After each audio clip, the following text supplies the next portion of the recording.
Hey guys, tonight we're stepping into a world where mechanical birds deliver love letters, spoons argue with the weather, and a memory can be typed like a telegram. The year is 1878, and you've just been appointed as a junior cataloguer for the most peculiar division of the Paris World's Fair L'Exposition Universelle. But not just any division. You've been placed in the department of experimental oddities, the one visitors tend to find by accident and leave with the vague sensation they've walked through a dream, or possibly a teacup. So, before you get comfortable, take a moment to like the video and subscribe, but only if you genuinely enjoy what I do here. And if you've had a strange dream lately, like, say, a bicycle with goose feet or a cloud that knows your middle name, leave a comment and share it with the rest of us. Now, dim the lights. Maybe turn on a fan for that soft background hum. And let's ease into tonight's journey together.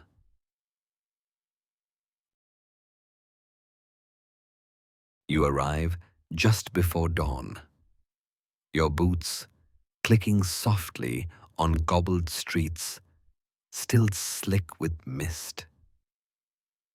The enormous entrance to the fair looms ahead, a wrought iron arch so tangled with banners, gears, and ribbon telescopes that it looks more like a musical instrument than an entry gate.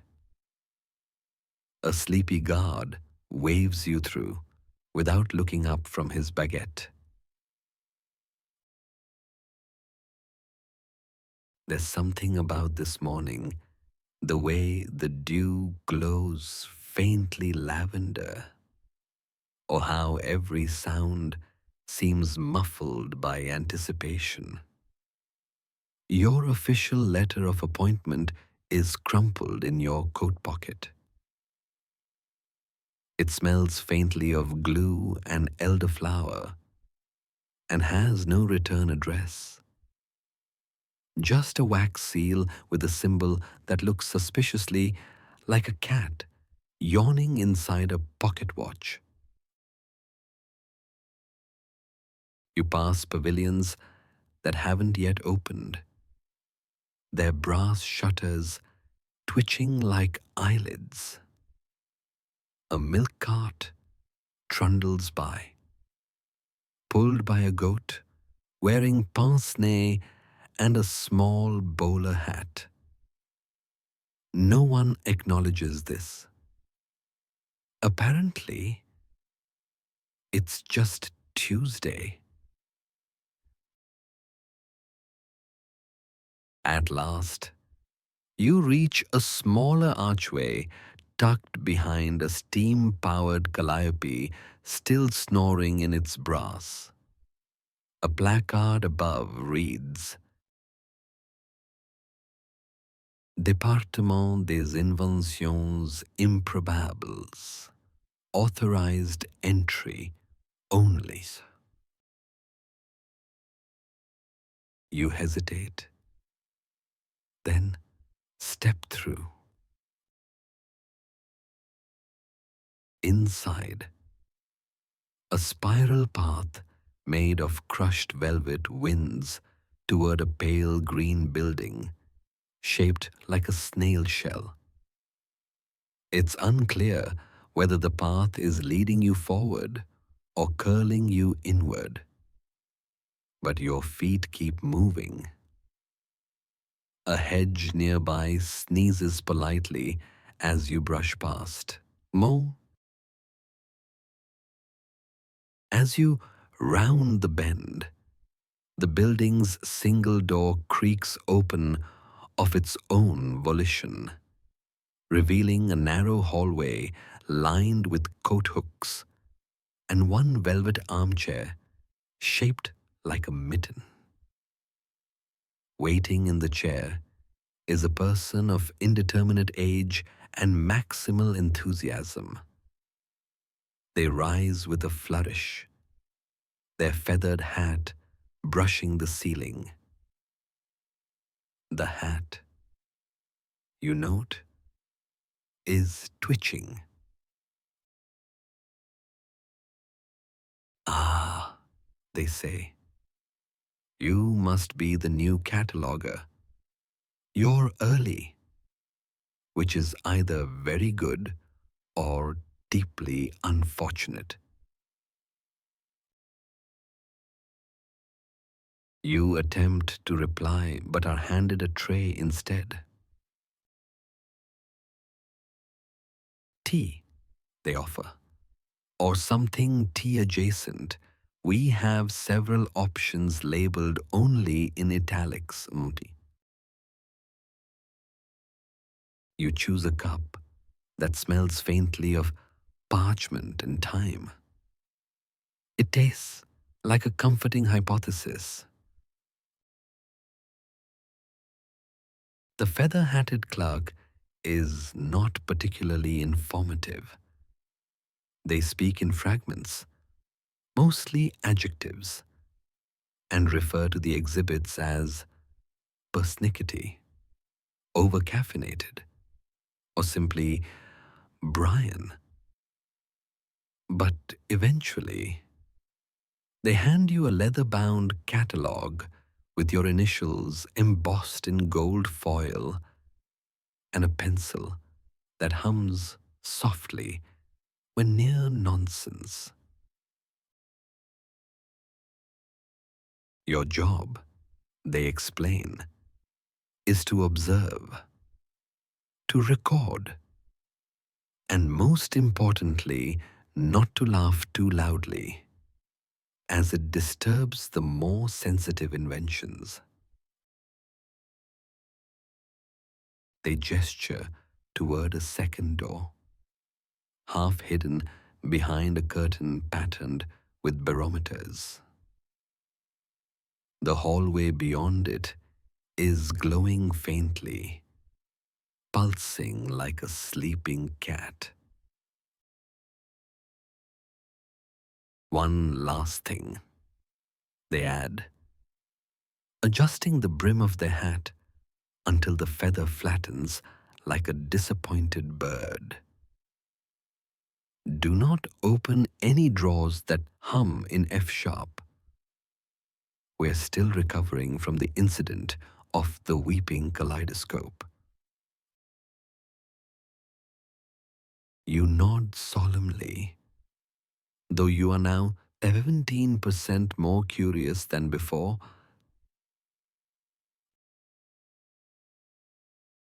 Catalogue in hand, tea in stomach. You step into the heart of the Department of Experimental Oddities. The corridor tilts slightly left, not architecturally, just in mood. You pass a coat rack holding only umbrellas shaped like giraffes, a potted plant, whispering multiplication tables, and a ticking grandfather clock that coughs twice as you walk by. Sat. Your first exhibit awaits somewhere down this winding stretch. And already, your pencil is vibrating faintly with anticipation. Outside, the sun finally rises, but inside this wing of the fair, time is more of a gentle suggestion. And you, humble cataloguer, are about to spend your day trying to make sense of things that were never meant to be explained.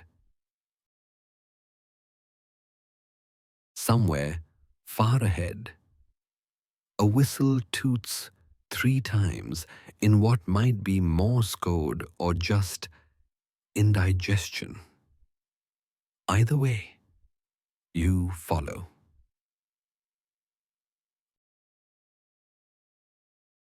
The fair has begun.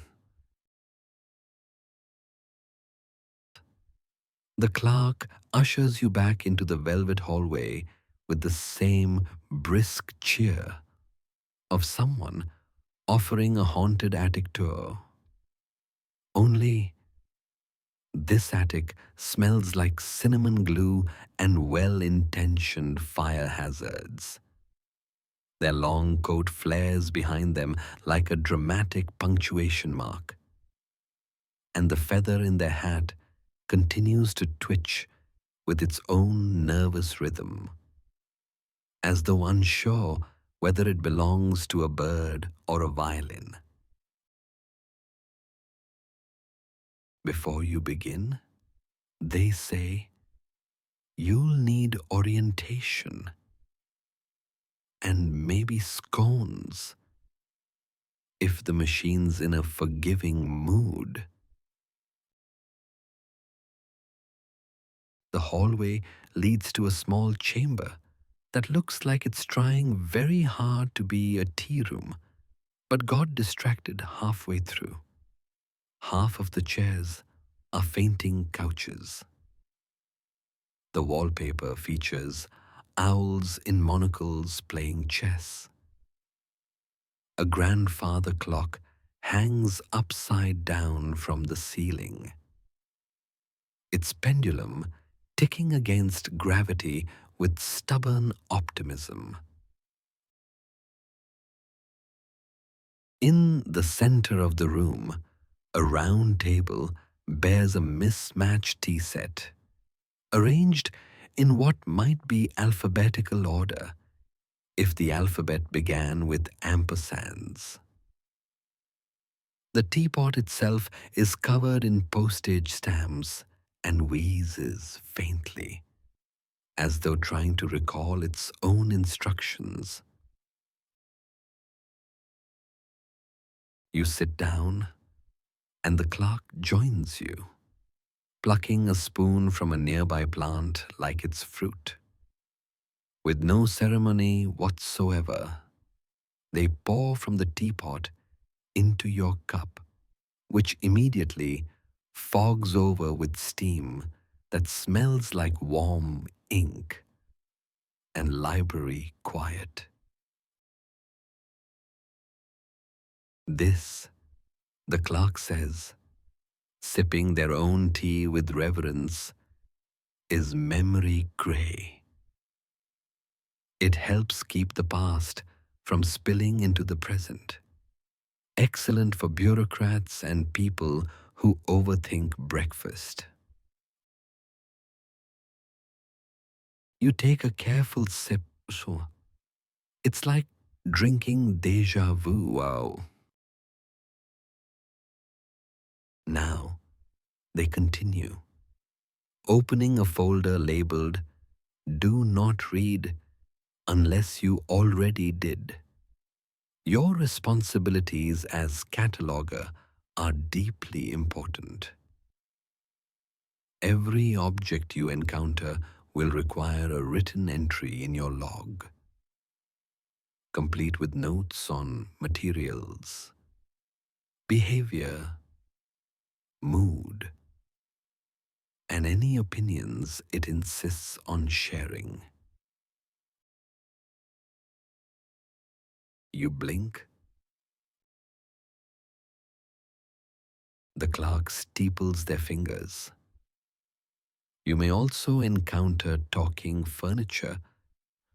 Please do not attempt to reason with it. Just record its monologue and move on. They pass you a small metal box with dials that click under your fingertips. A label reads, "Emotional barometer caution when pointed at violins." You tuck it into your bag alongside your humming pencil and the leather catalogue. You're starting to suspect that the kit weighs exactly the amount of your own curiosity. The clerk leans forward. You will hear things, smell things, possibly levitate once. These are not signs of malfunction. This department runs on instinct and questionable acoustics. They gesture at a framed certificate behind them, which declares in gold script, "Approved for public display pending further clarification." Below, someone has scrawled in ink, "Do we have to clarify?" You ask whether anyone else is working in the department with you. "Oh, yes," the clerk says. "There's Philip, the coil tuner, Emilienne, who manages the wind, and, of course, Victor. He's a chair now, but still quite opinionated."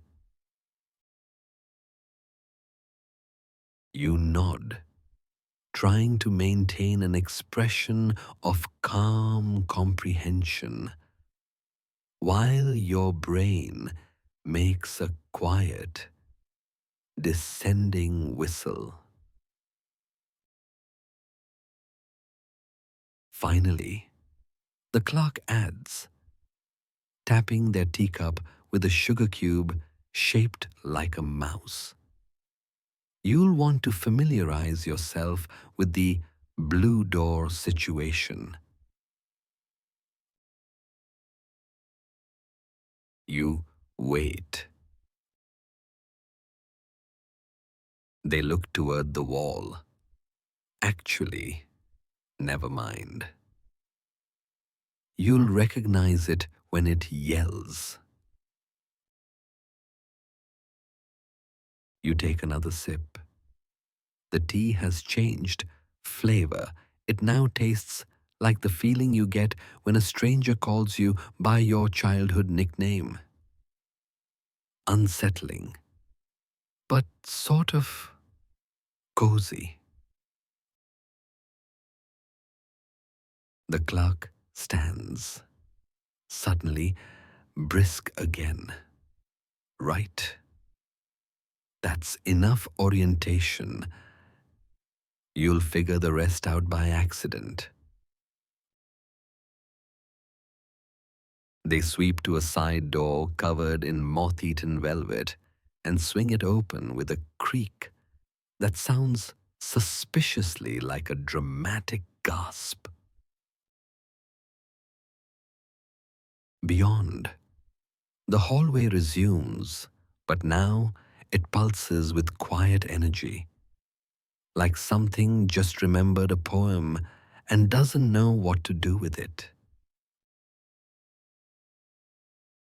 Before you leave, the clerk hands you a paper napkin folded into the shape of a cat. "This is your departmental pass. Just wave it at any mirrors that hesitate."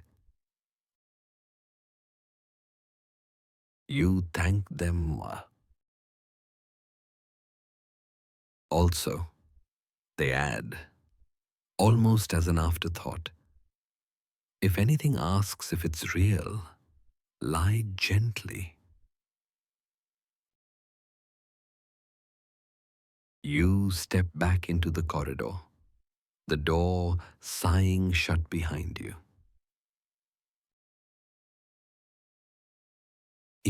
immediately, the walls shift from velvet to tile, a mosaic of overlapping blueprints, ink sketches, and handwritten calculations, many of them annotated with phrases like, "Try hummingbird oil instead," and "Does gravity apply to sandwiches?" The first exhibit glimmers ahead, and you feel your pencil twitch in anticipation.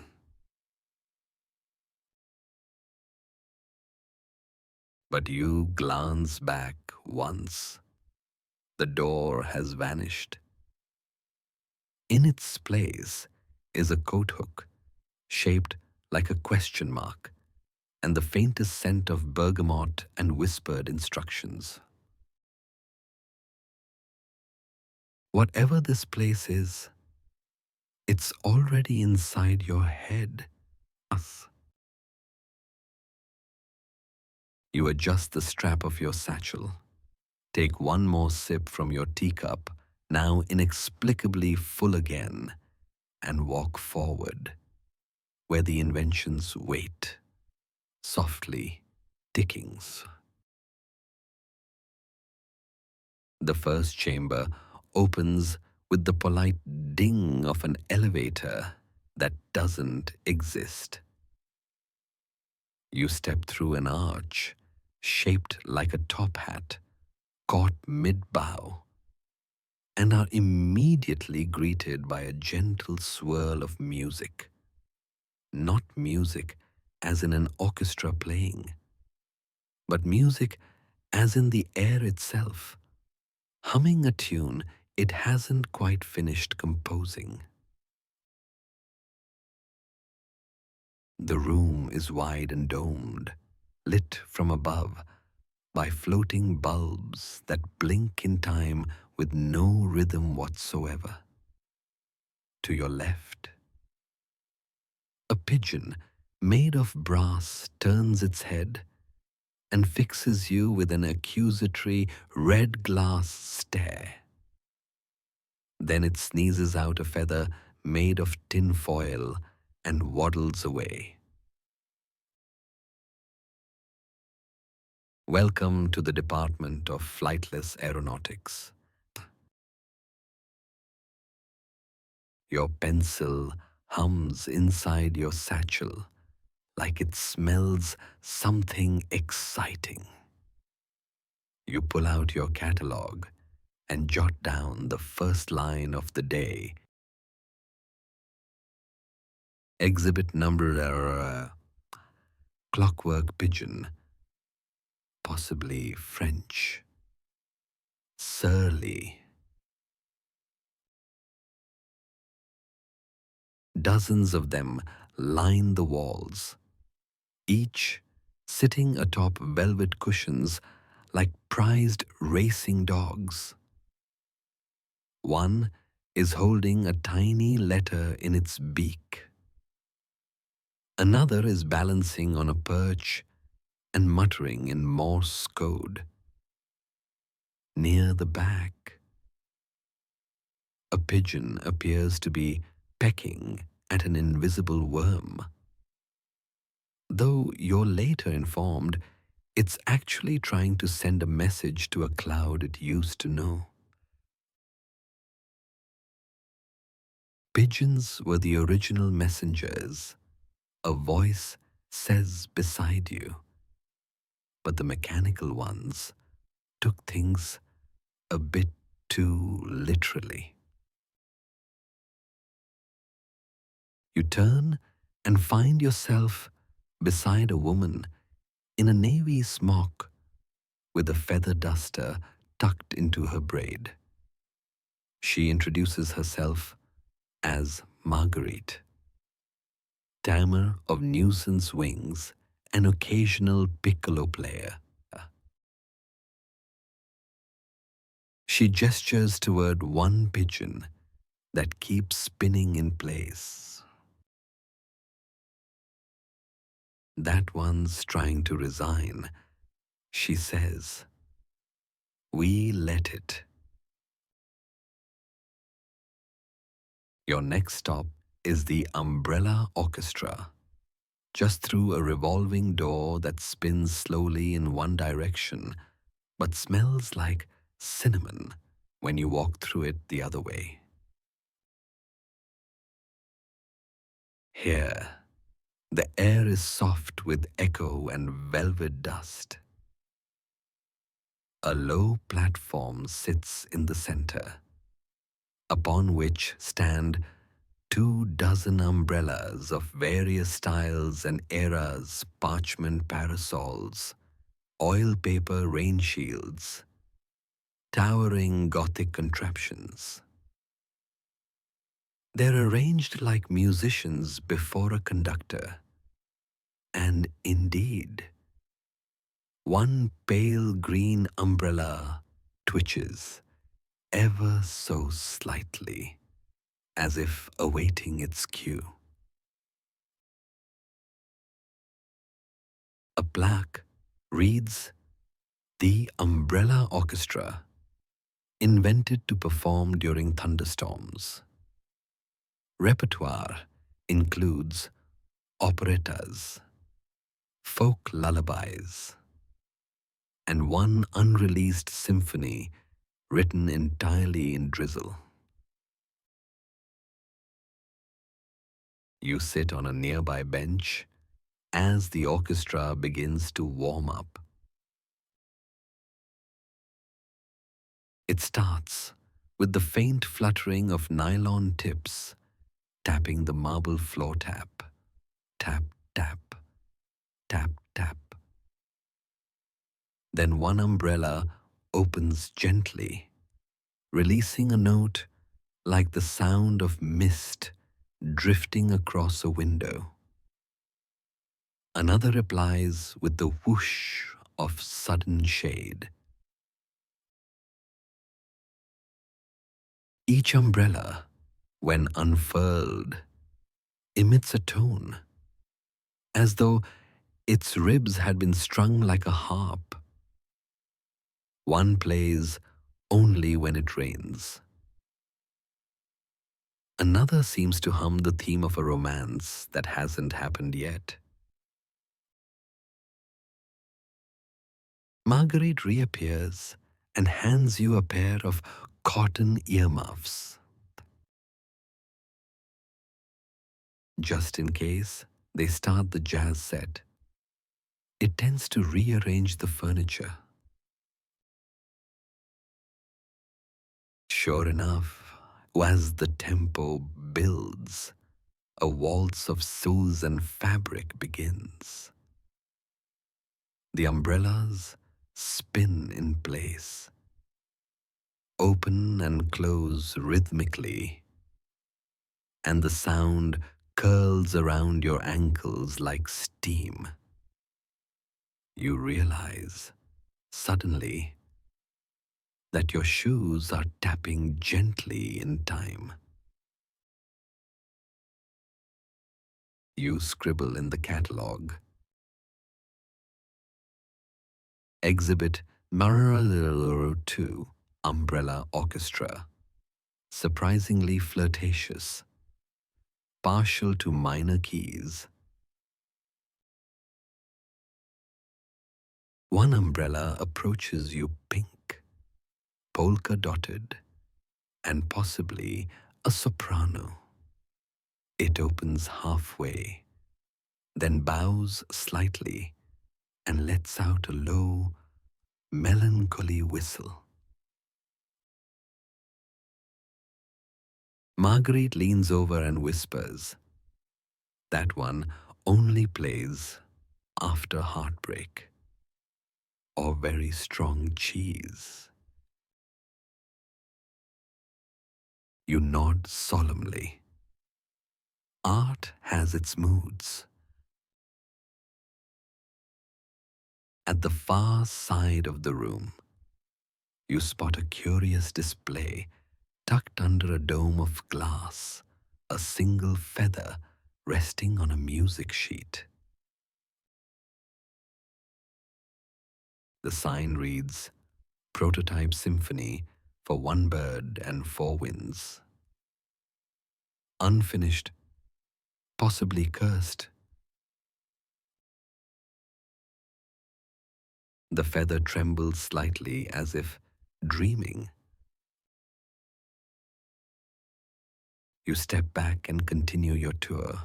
The umbrellas slowly winding down behind you with soft clicks and murmurs.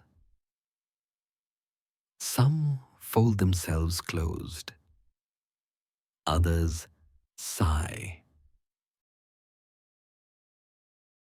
As you pass through the next velvet curtain, Marguerite waves goodbye, but not before pressing a small pin into your hand. For luck, she says, or to distract the pigeons if they get dramatic. The pin is shaped like a treble clef, with a tiny beak at the bottom curve. You pin it to your coat, and it hums softly in agreement. Back in the corridor, the floor tiles are now etched with musical notes, and you realize you've been walking a melody this entire time. Your next step will lead to something altogether stranger.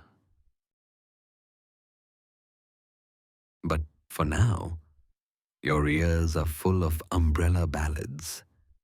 Your fingers smell faintly of brass, and the page in your catalogue glows just a little warmer.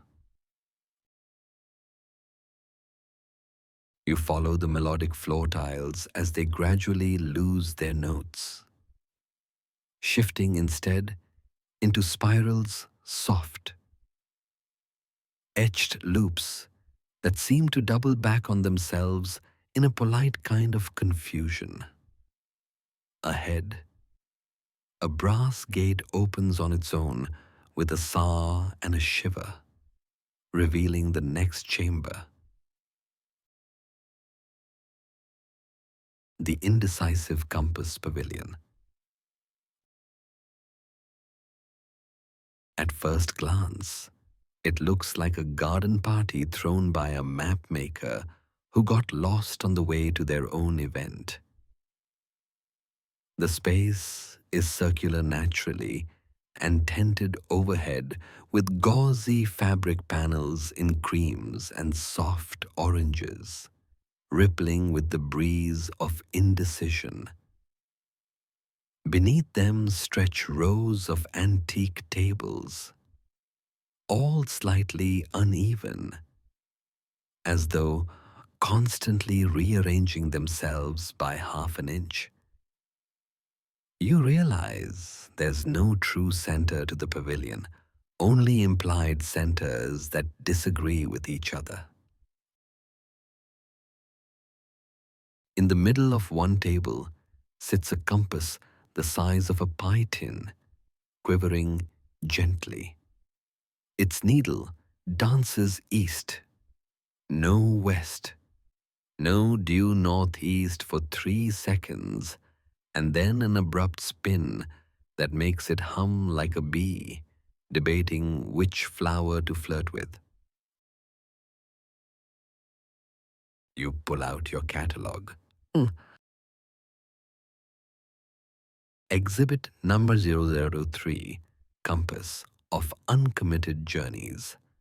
Occasionally trustworthy, always entertaining. You approach a display case labeled Direction Assistance Devices, 1870 Future. Inside is a collection of objects that range from traditional to utterly exasperated. A copper monocle claims to detect the nearest source of personal growth. A wand with a weathercock affixed to the tip claims to point toward dramatic life decisions, with optional interpretive dance. Us. There's even a forked walking stick labeled Guilt-Driven Path Selector. Beside you, an elderly gentleman in a lemon-yellow vest appears to be arguing with a floor-standing compass the size of a wagon wheel. "I told you I wanted adventure," he says. The compass trembles slightly, then points due down. Adventure within, the man grumbles, throwing up his hands. How very poetic. You smile at this and note it. Supplemental entry, compass number 5. Also a therapist. Mood smug. At the far end of the room is a miniature hedge maze, but it's not made of hedges. The walls are books. Small, hard-bound books with titles like Maybe This Way, Definitely Not That Way, and Turn Left Here if you're feeling bold. You step in, because how could you not? Inside, the maze walls murmur softly. When you take a left, the spines glow blue. When you hesitate, the path ahead widens slightly in encouragement. There's no real destination, just little moments of choice. At one turn, a voice whispers, "You're not late. You just hadn't arrived yet." Another turn smells faintly of lemon and indecision. Eventually, you emerge where you began. At the exit stands a small podium with a tray of medals. A handwritten card above them reads, "Awarded for navigating the maze of maybes." You take one. It's the shape of a question mark, cast in soft brass, and feels pleasantly cool in your palm.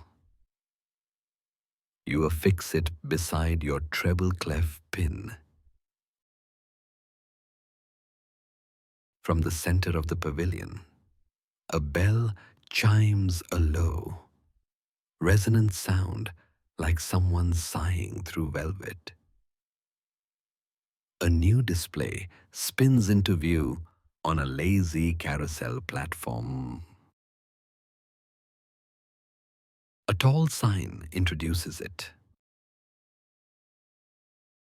The cartographer's apology desk for those who mapped too soon. At the desk sits no one, but an ink-stained letter rests atop the blotter.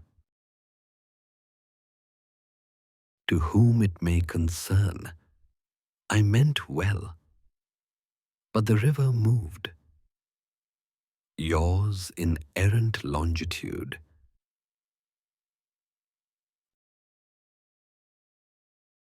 You scribble another entry into your catalogue. Exhibit number 004, apology desk, accepts regrets, offers directions only sometimes.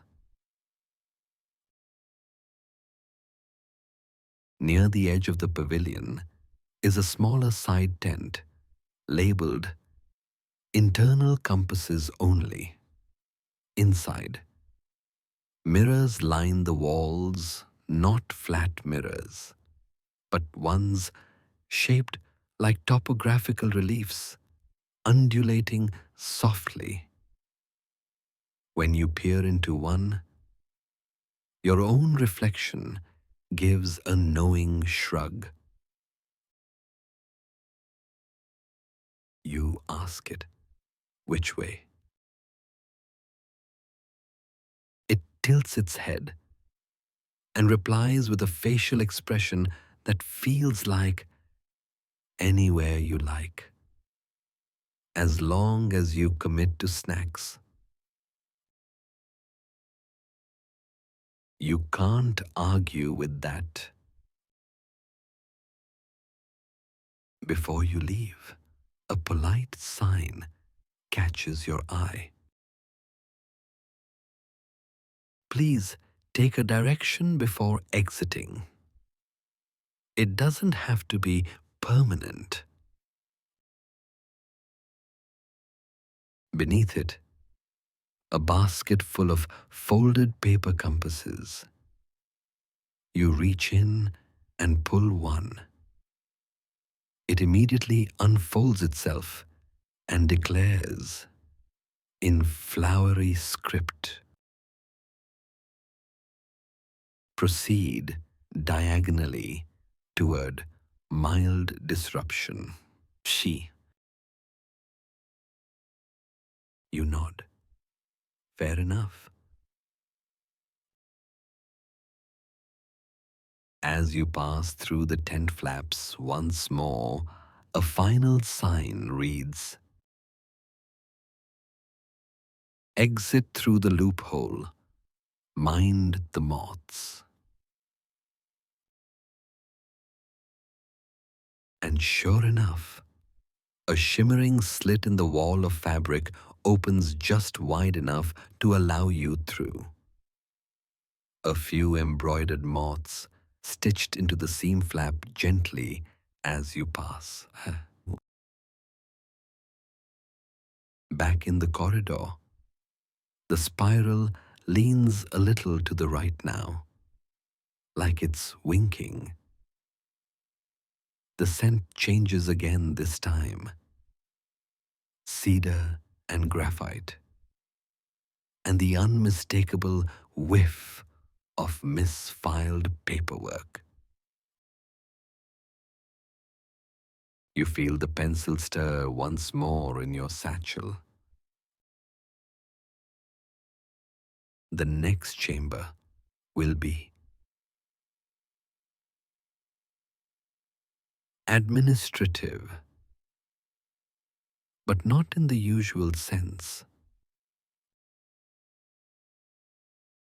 Time to catalog something even stranger bureaucracy with a sense of humor. The corridor widens once again, and the scent of cedar sharpens cut with something fruity and unexpectedly tropical. There's a soft crunch under your boot, not unpleasant, just delicate, like walking across sugar cubes that whisper apologies as they crumble.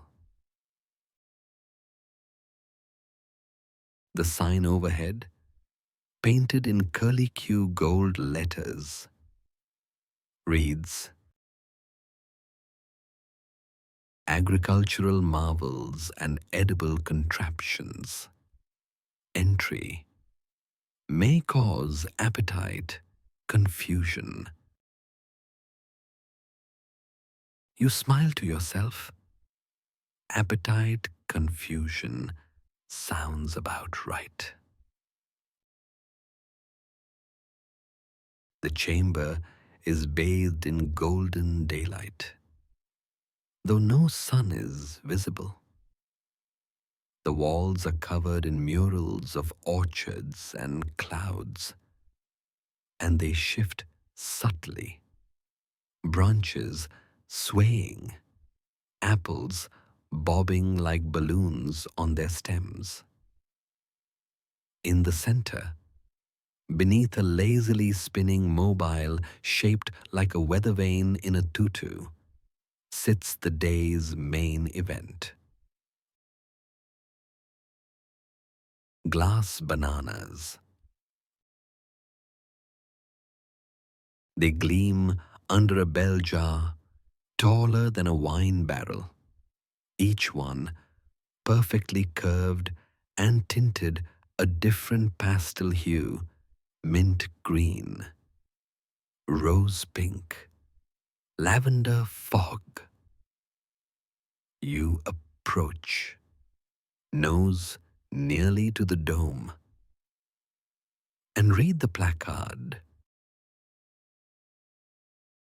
Exhibit number 005, bananas of unreliable texture, harvested from the greenhouse of doubt.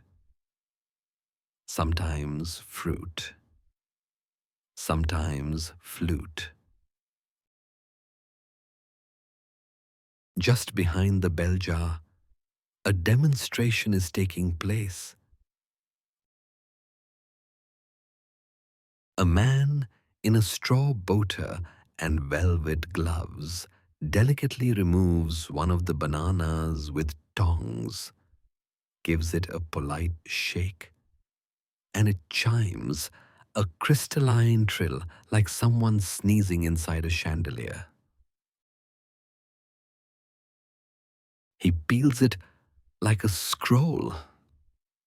Inside, not fruit, but a long, curling sliver of parchment that says only, try again next season.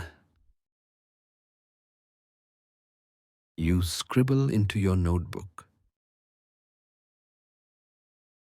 Tasted nothing. Sounded like spring. Possibly edible optimism. To your left is a long table labeled Culinary Implements for Forecasting and Regret. It holds a spoon the size of a ladle and twice as elegant. Its bowl shaped like a raindrop mid-fall. Next to it, a sign reads, Weather spoon, will curdle cream if rain is near. May also predict breakups, printer failures, or the invention of jazz.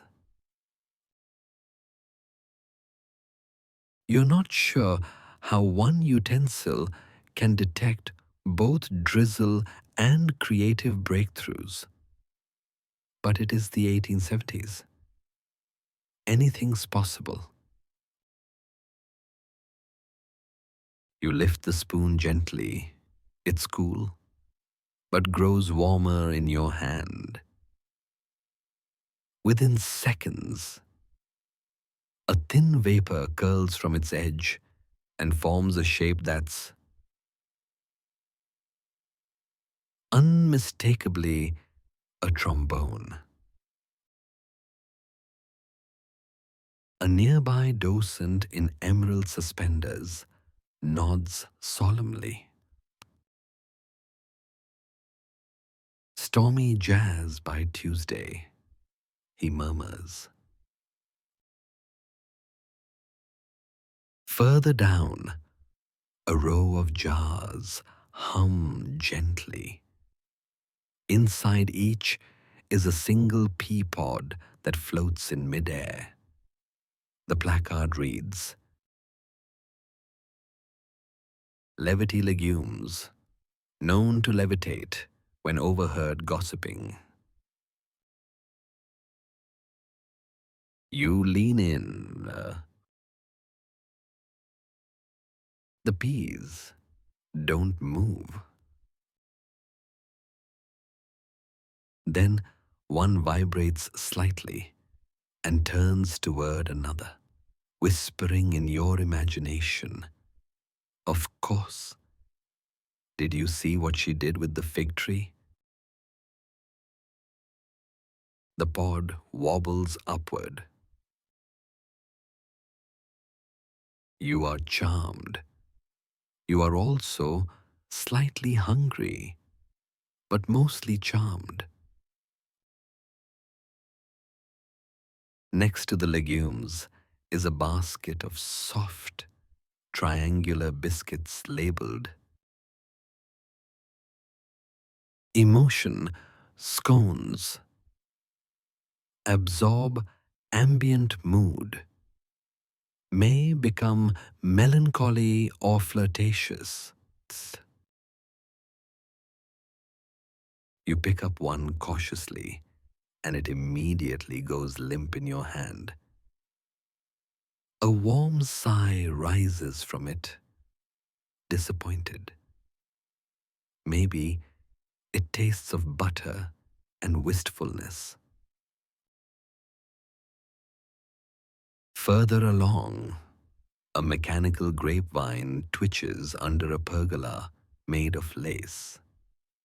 Its grapes are hollow, each one containing a tiny message inside.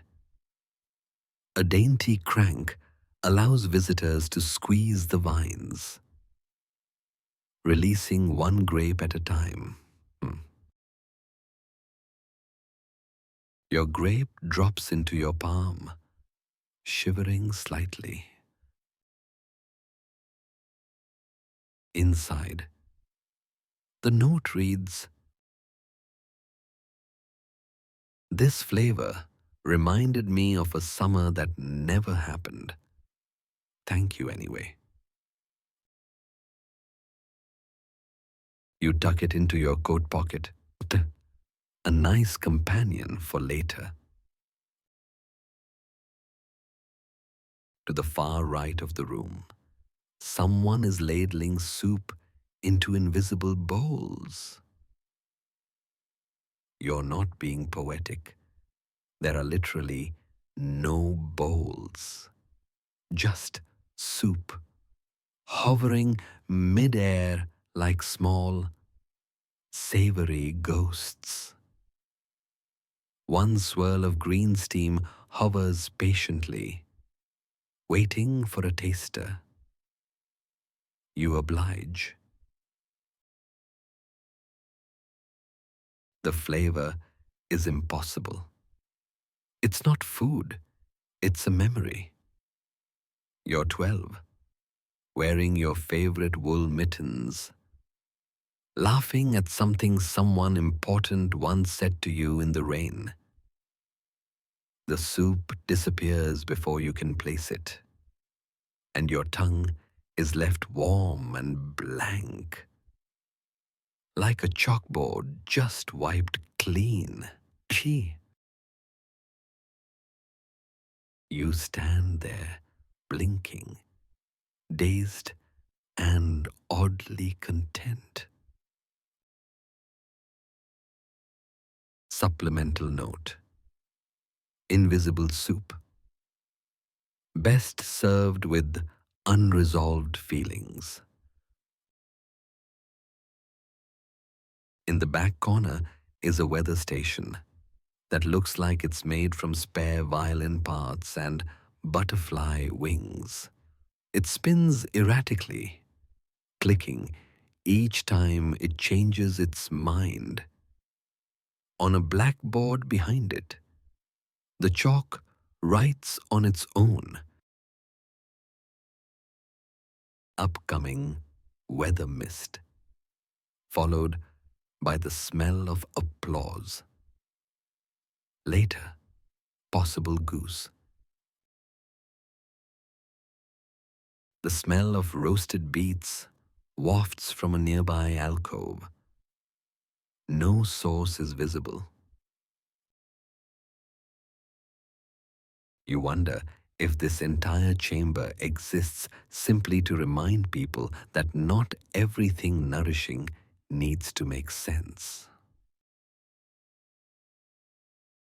Before you leave, a display catches your eye. A glass pitcher filled with what looks like melted starlight. The card reads, "Distilled moonlight, harvested at great emotional expense." You're tempted, but something tells you it's better left untouched. Maybe next visit. As you walk away, the spoon in your hand starts to glow faintly. On its back is an engraving you hadn't noticed before. Use only when uncertain, preferably after tea. You slip it into your bag with a quiet nod. The spiral beckons again, flickering faintly with the scent of fresh bread and blue ink. The next chamber promises invention of a different kind. Bureaucratic, perhaps, or imaginary, but no less delightful. The spiral curve draws you onward once more, this time with the slow insistence of a daydream nudging at your sleeve. There's a muffled ticking somewhere, not quite a clock, not quite a heartbeat. The lighting deepens into amber, like you've stepped into the late afternoon of a very polite library. The air smells of paper warmed by sunlight and the faint tang of forgotten perfume. You duck beneath an archway trimmed with faded certificates and quills suspended in mid-stroke. The next room is long and narrow, like a train carriage lined with writing desks, and at the far end, a soft golden glow pulses gently, beckoning you forward. A sign in curling script reads, "Memory recording devices. Please whisper softly. Some machines spook easily." On either side of the corridor are desks, each one hosting a peculiar typewriter. No two alike. One is shaped like a bouquet of brass lilies.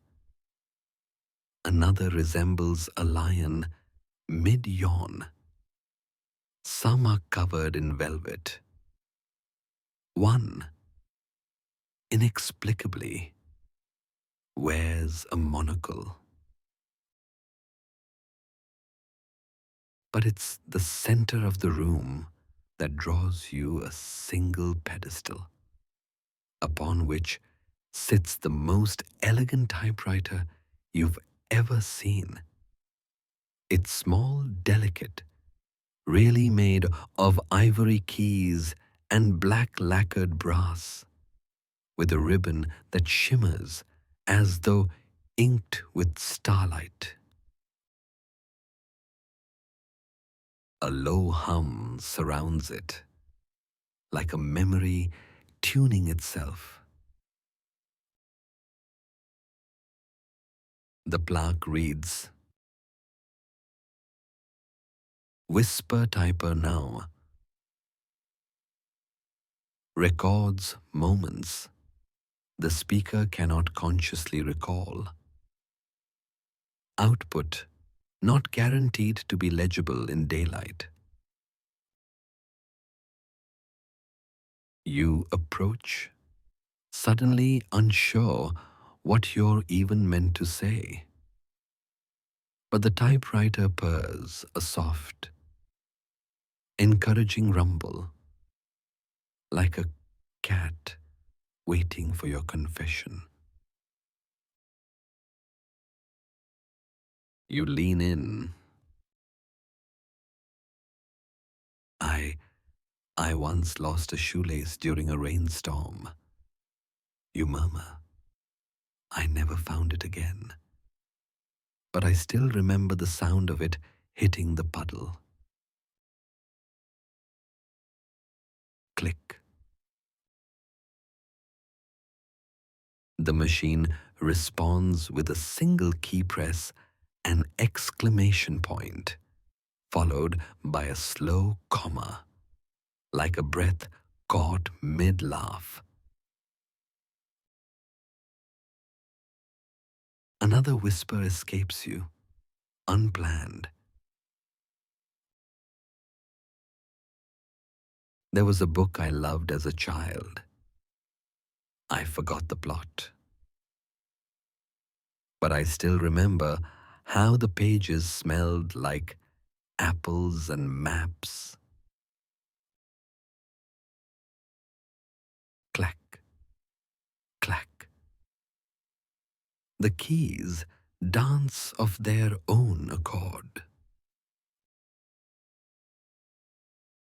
You glance at the paper rolling slowly upward from the carriage.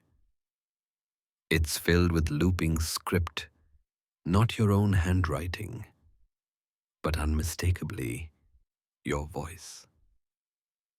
The words are in French, then German, then switch to symbols you can't identify, yet understand perfectly. One line glows slightly.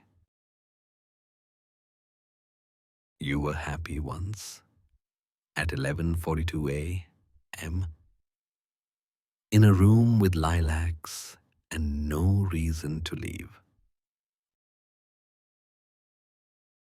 You take a seat without meaning to.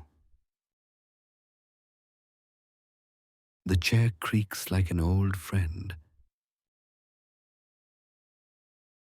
From your peripheral vision, you realize other visitors are also seated at desks, silent figures, heads bowed, fingers hovering over their machines.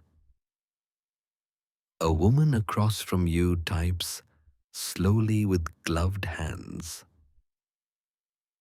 A man in suspenders has a pipe hanging from his mouth, long extinguished. Some are whispering, others merely listen. The room is alive with the sound of unspoken things being translated.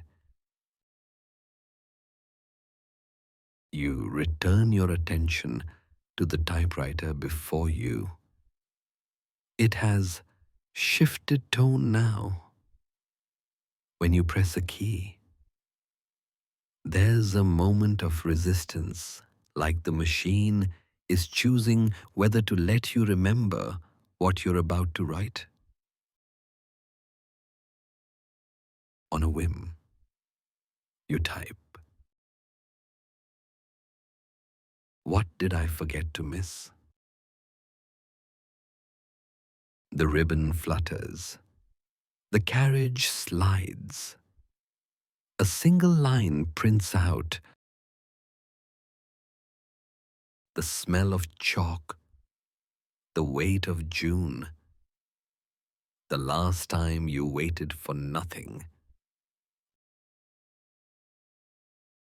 You swallow, not sadness, not joy either, something in between. You try another question. Where did the laughter go? This time, the machine hesitates. Then slowly, one letter at a time, it moved into your elbow. You grin, despite yourself. That feels true. Inexplicably and perfectly true. To your right, a small bird-shaped machine chirps once, then spits out a folded paper. The man beside it opens it delicately. His eyebrows lift. He chuckles, pockets the slip, and tips his hat at you in silent camaraderie. You take one final look at your typed page. The lines now shift. The ink rearranges itself into a sketch, your silhouette sitting at this very desk, surrounded by curls of faint mist, shaped like old houses and music boxes. You reach for the page to take it with you, but the moment your fingers touch the paper, it vanishes, folding into a tiny moth of ink that flutters upward, circles the chandelier once, then dissolves. You hear a soft clinking behind you. A tray has appeared on a stand, a cup of something warm, beside a single sugar cube and a sliver of lemon. A note rests beside the saucer. Tea for memories you almost earned. You sip. Oh, it tastes of treble clefs and attic light. You feel ever so slightly taller. As you rise to leave, the typewriter gives one final click, entirely on its own.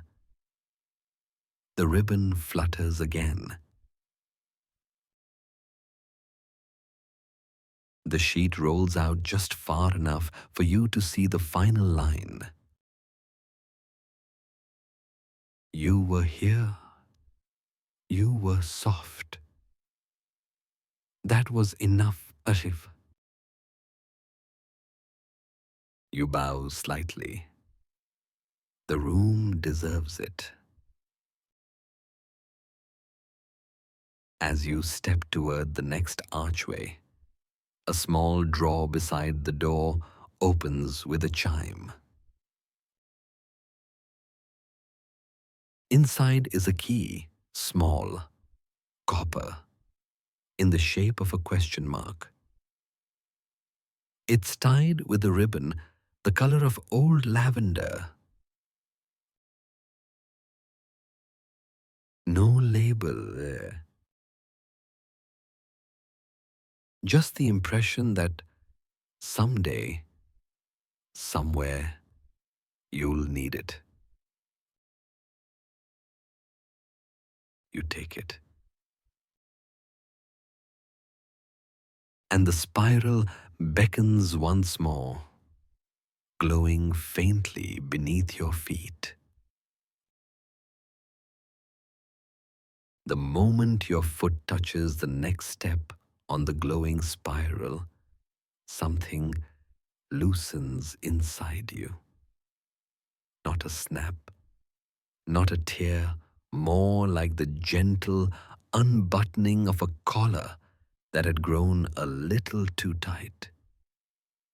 The air takes on a velvet quality, thick but comforting, as if someone has just whispered a lullaby in a language your bones remember.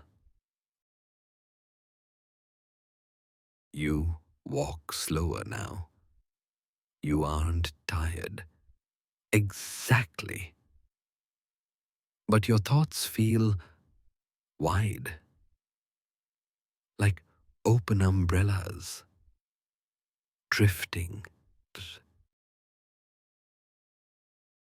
The next chamber blooms open gradually, as if hesitant to disturb your calm. You pass through a draped curtain of golden threads, each one cool against your skin.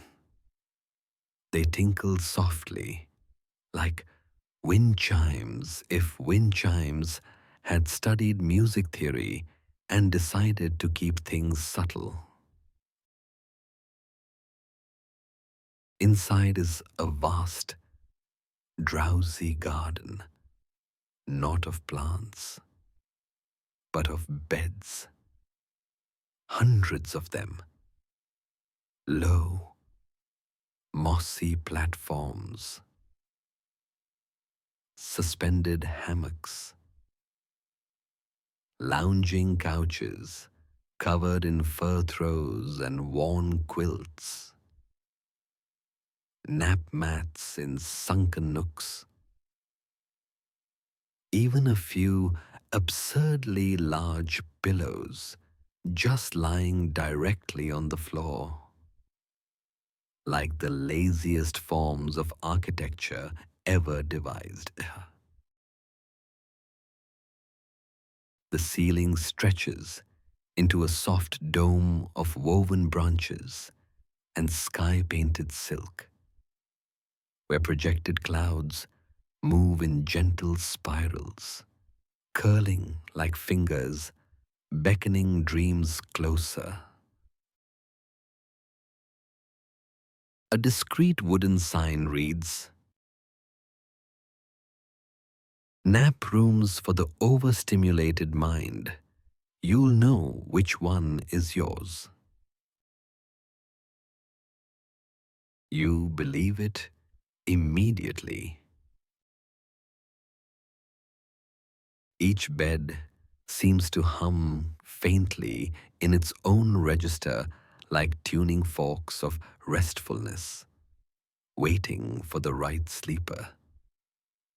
You wander past a velvet divan covered in what appears to be sweater scraps, a rocking chair fitted into a nest of feathers, and a hammock that subtly adjusts its sway to match your heartbeat as you walk by. Then you feel it. A tug. Leftward. There's no logic to it. Only knowing. Tucked beneath an arch made of stitched-together book spines is a small, round bed on a platform made of cork and soft carpet squares. The blanket is patchworked with constellations stitched in thread that glimmers only when you squint. A single pillow bears the imprint of a head, not your own, but strangely familiar. You sit. The mattress sighs like it's been waiting all day to hug you. A small brass plaque beside the bed reads, "For minds that remember too many beginnings and not enough middles." You lie down. The moment your head touches the pillow, your ears are filled with the faintest music, not from outside, but from inside the fabric. A gentle harp, a soft woodwind phrase. Then the rustling of papers being turned. Then a woman's voice saying simply, "You're safe to rest. The world can wait." You blink once, twice.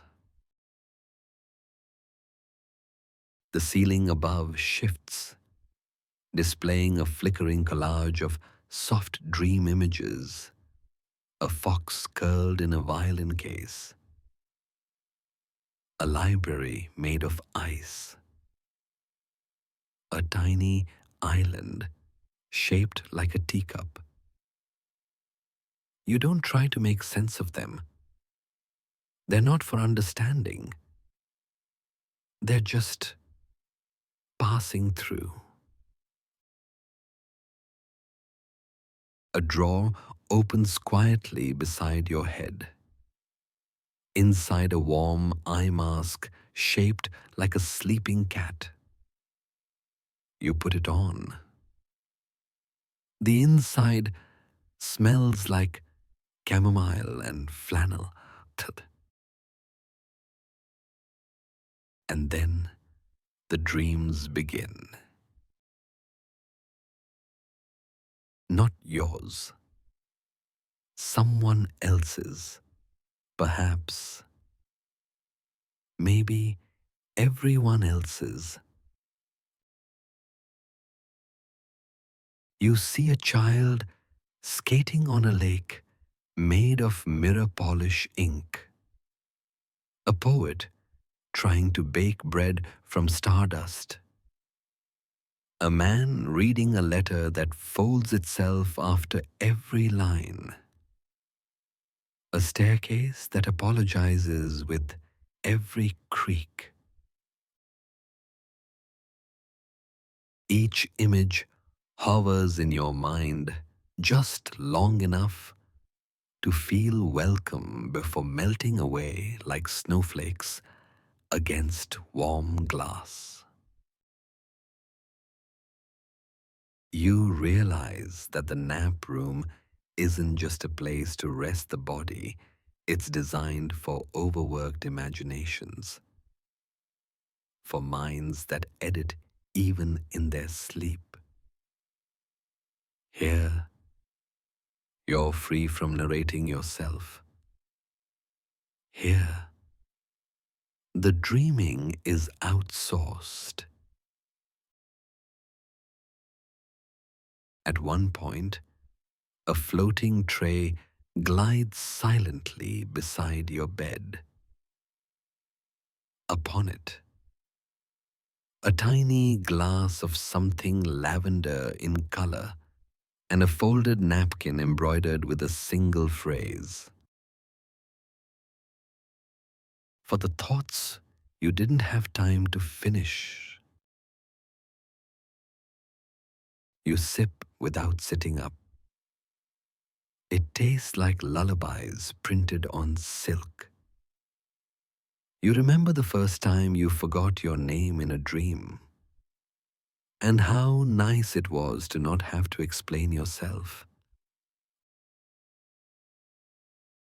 Minutes or hours pass. The clocks in this room don't tick. They yawn. Eventually, a sound, a little bell, muffled by velvet chimes gently from somewhere above. A note lands softly on your blanket. It reads, "You're not done, but you're rested enough to continue. Thank you for pausing."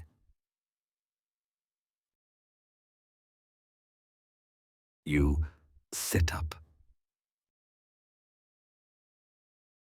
The pillow offers one last puff of warmth against your back before going still. The blanket rolls itself like a scroll and retreats beneath the platform. The air seems brighter now, like a room lit by remembered kindness. As you stand, the room doesn't say goodbye. It simply lets you go. At the far end, a spiral stair glows once again, and you rejoin it with lighter steps. One hand brushes the banister, and you find a small scrap of ribbon caught on the edge faded blue, the color of quiet oceans. You pocket it because something tells you you'll dream of this room again. And when you do, it will already know the next story you need. The spiral calls again, just ahead. The nap room fades behind you, like a chapter gently closed. You descend again, your feet finding the rhythm of the spiral staircase almost instinctively now left, right, right, left, as if it's no longer a physical structure, but a melody humming just beneath your bones. The golden light that had rimmed each stair slowly deepens into a softer bronze, as if dusk is brushing the edges of the journey. The next chamber arrives quietly. No fanfare, no curious signs or heralding scent, only stillness. You pause in the arched doorway. The space is narrow but tall, with ceilings that vanish upward into shadows you can't quite measure. There are no books here, no beds, no contraptions, no shelves, no drawers. Just a single tall mirror standing in the center of the room, framed in tarnished silver, like something rescued from an estate sale of a long-departed magician. Its surface does not reflect the room's. Instead, it shows a faint, shifting blur as if made of thick water stirred by invisible fingertips. You step closer. Etched into the floor in looping calligraphy are the words, "The mirror that forgets you." You tilt your head, considering. It seems like the opposite of what mirrors are meant to do. But then again, nothing in this place has behaved according to instruction labels. You take another step, and suddenly The air in the room grows heavier, like standing in the attic of a very old house, where every breath has to negotiate with dust and memory. There's a velvet rope strung low across the floor, but not in front of the mirror. It forms a soft perimeter behind it, as if to keep something in, rather than you out. You glance at your own reflection, or what you assume should be there. But the mirror shows not you. It shows a street in what looks like 1870s Paris, but curiously quiet. Carriages are frozen mid-roll. Pigeons hang in the air like someone paused a musical note. A child at a window has half turned, but doesn't move. You blink. The scene flickers. Psst. Now, the mirror shows a dinner party where everyone is wearing your favorite coat, but their faces are blurred, their movements liquid and slow. Laughter echoes faintly from somewhere far away, like the memory of a party you never actually attended. You take another step forward. A plaque on the side of the mirror reads,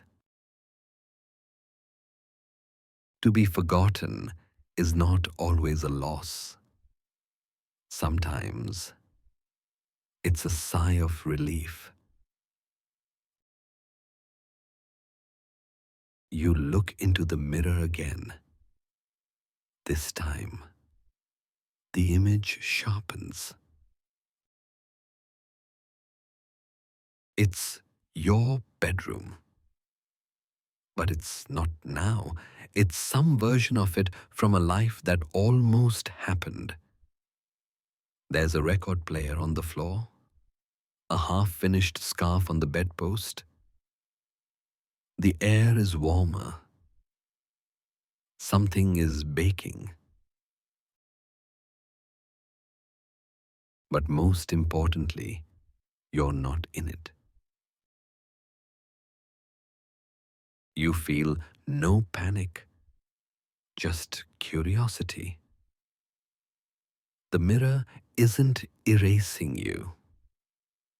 It's showing a world gently letting go of you, like steam off a cup of tea, or footprints after a soft rain. A door creaks behind you. You turn, but the room remains empty. When you glance back, the mirror now reflects the library staircase itself, but without you on it. Only the winding steps and a shadow at the top that you might recognize if you looked longer. You realize something. Then this is a room where the library briefly forgets you're here. Not out of rudeness, but to give you a break from existing so loudly. A gentle humming begins to fill the chamber. Not music, exactly. More like the distant whirring of thoughts, too tired to finish forming. You feel quieter. You kneel down before the mirror and notice something odd. A drawer built into the frame. Small, hardly noticeable. You pull it open, and inside is a folded piece of paper labeled "Things I'm glad the world no longer remembers." You unfold it. It's blank. Click. But the paper is soft and warm, as if it's been held many times before. You set it down, and instantly it curls slightly, as if breathing out. You reach for the mirror, touch it lightly with your fingertips. It's not cold. Instead, your reflection returns blurry, flickering, and a bit younger than you remember. Not in years, but in burdens. The mirror seems to whisper not with sound, but with presence. You feel a question form. Would you like to be forgotten? Just for a moment? And you nod, because you already have been, for just a breath. And it felt like sleep without dreams. The mirror dims. Not gone, just retreating into itself. A brief, merciful amnesia for those who think too often and too loudly. You turn, and now the door behind you is visible. A gentle arch, the shape of a bookmark bent into a smile. As you pass through, a final note unfurls itself from the velvet rope and lands in your palm. It reads, "Don't worry, who you are will return, but now you know how to let it rest." Oh. You tuck it into your coat pocket beside the ribbon from the nap room and the scrap of stitched sky from earlier.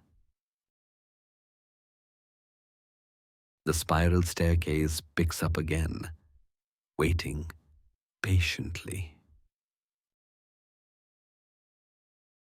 And as you step down into the next turn, you swear the mirror gives a soft little wave in the silver, like a goodbye you're not meant to notice, but do anyway. Hoy ChatGPT. The air sorter doesn't appear on the official schedule, or the unofficial one, or even the scrawled list on the back of your badge, where you've started jotting down booths with free biscuits. No. The air sorter appears the way mist does suddenly, gently, with the scent of distant rain. You stumble on it while looking for the exit to the entomological curiosities annex, which may or may not exist. The corridor you follow seems undecided. It narrows, then widens, then tapers again until it's barely the width of your shoulders. The walls are padded with something that feels like well-worn quilt batting and smells faintly of lilac and eucalyptus. Just when you consider retracing your steps, a curtain flutters open. No hand pulls it. It simply acknowledges your indecision and acts accordingly. Yeah. Inside, the room is round. Of course it is. Round like a drop of dew, with walls made entirely of shifting vapor. Not fog exactly, but air that's had second thoughts. It curls and folds and sighs as you step through. In the center, a booth, wooden, a bit battered, with an armchair pulled up to its side and a narrow window like something you'd find at a post office. A sign above the window reads, "Air sorting, by appointment or serendipity." You approach, nah? Behind the glass sits someone who appears to be made of layers. Their clothing is a montage of textures: tweed, velvet, lace, muslin. They wear wire spectacles and a shawl embroidered with barometric symbols. You can't tell their age, but they hum like an old radiator, steady, warm, faintly musical. Ah, they say as you approach. A cataloguer. You smell of card ink and tea leaves. Please, sit. You do. I'm the air sorter. Well, an air sorter. We're not rare, just shy. This booth handles minor atmospheres, pockets of forgotten weather, drafts with memory. They reach into a drawer and pull out a collection of small vials, each filled with nothing, or rather, air that refuses to show itself plainly. One fizzes slightly, another hums, a third glows with a dull pink fog. This one, they say, holding up the fizzing vial, is a breeze that carried a secret across a courtyard in Vienna. The recipient never knew. The breeze was proud.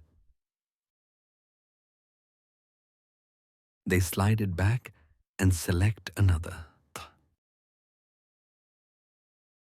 This one smelled of lavender, except to people with regrets. Then it smelled of smoke. The air sorter leans closer, eyes sharp behind the lenses. I suppose you've wondered why some rooms feel heavier than others, even when they're empty. Why some doors breathe before you open them, Why your coat sometimes remembers rain that hasn't fallen yet. You nod, slowly. Air remembers. Not all of it, not well, but it tries. It tries so hard to hold on to the smallest things. The way your mother sighed while stirring soup. The precise temperature of your first heartbreak. The dust that danced during a funeral you never attended. They reach beneath the desk and draw up a box the size of a shoebox. Its lid is stitched closed with twine.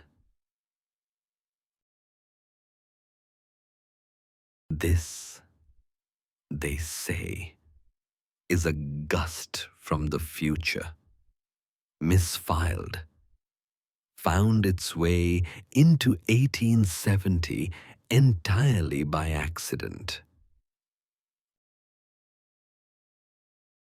You raise your eyebrows. No, you mayn't open it, the sorter says, but you may listen. They place the box between you and lean back. The moment you lean in, a gentle pressure fills the room. Not a sound. Exactly. More like the anticipation of one. A hush. Then, barely audible, the rustle of papers that haven't yet been written. Footsteps across a bridge not yet built. Laughter in a language no one's learned to speak Turkey. You sit there for what feels like an hour. Maybe it is. Maybe it's no time at all. Eventually, the sorter taps the box gently, and the pressure subsides. Cataloging is a sacred act, they say. Even when done with tea stains on the corners, it honors not only what was, but what might have been, or what still could be. You're doing good work. You blink back a sudden sting in your eyes. Oh, don't be dramatic, they say, waving a hand. Everyone cries when the future sighs at them. They slide a little drawer open in the booth and remove a slip of paper, hand-folded and wax-sealed with a wind motif. They pass it to you. For later, when you're cataloging something you can't describe yet, you tuck it carefully into your coat pocket. As you rise to leave, the vapor walls begin to ripple. The curtain flutters open once more. Behind it, the corridor has reappeared, though you swear it's a little wider now. As though it's sighing with you. You turn back, but the air sorter is already busy. Sorting, of course. A vial hovers above the desk now, its contents whistling softly in 3 notes. Outside, the corridor feels warmer. You continue down it, slower, quieter, still cataloging. Just now, you're cataloging wonder. You descend 3 shallow steps and find yourself in what was likely, originally, a storage basement, low-ceilinged, faintly musty, lined with old stone and soft brick. But the scent is wrong. Not damp or dusty, more vegetal. There's a tang of moss, wet bark, and something faintly metallic, like the smell left on your fingers after touching a doorknob during a thunderstorm. This is not the official route. There's no plaque, no crowd, not even a "please do not touch" sign to comfort you. Only a small string of gas lamps leading deeper underground, each one burning steadily despite there being no visible pipes. They flicker faintly, as if trying to blink away sleep, and you feel a strong, strange hush blanket the air. A reverent kind of quiet, like a museum at midnight, or a chapel no one has prayed in for years. And then you see the first enclosure. Except you don't. That's the whole trick. Really?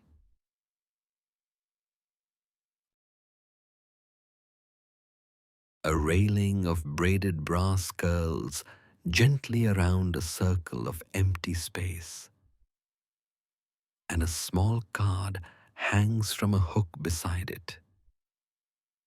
It reads, "Specimen number 14, the breath that escaped a dying star. Please do not attempt to inhale directly." You stare into the enclosure and feel something, a gentle resistance, as if the air in that spot is thicker or older, like it's carrying a weight it can't quite explain. Your left ear pops slightly. You take a small step back.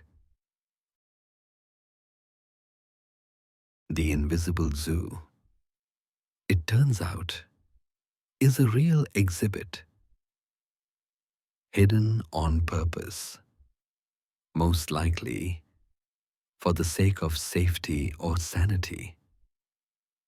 And yet it hums with its own quiet gravity. Another enclosure now, this one labeled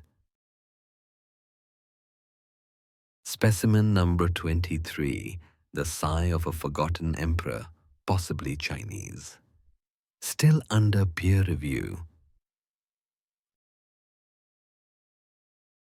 You lean in.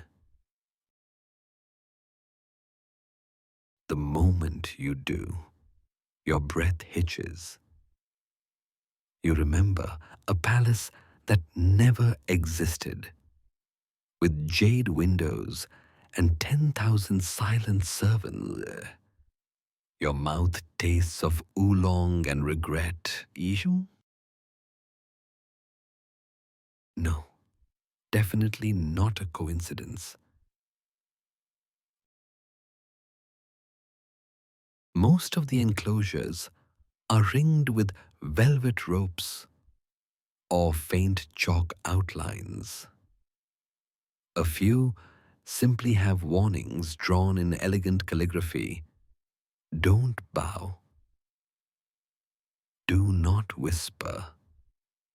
No flash photography unless it's a memory. One is marked only with a single word. Grudge.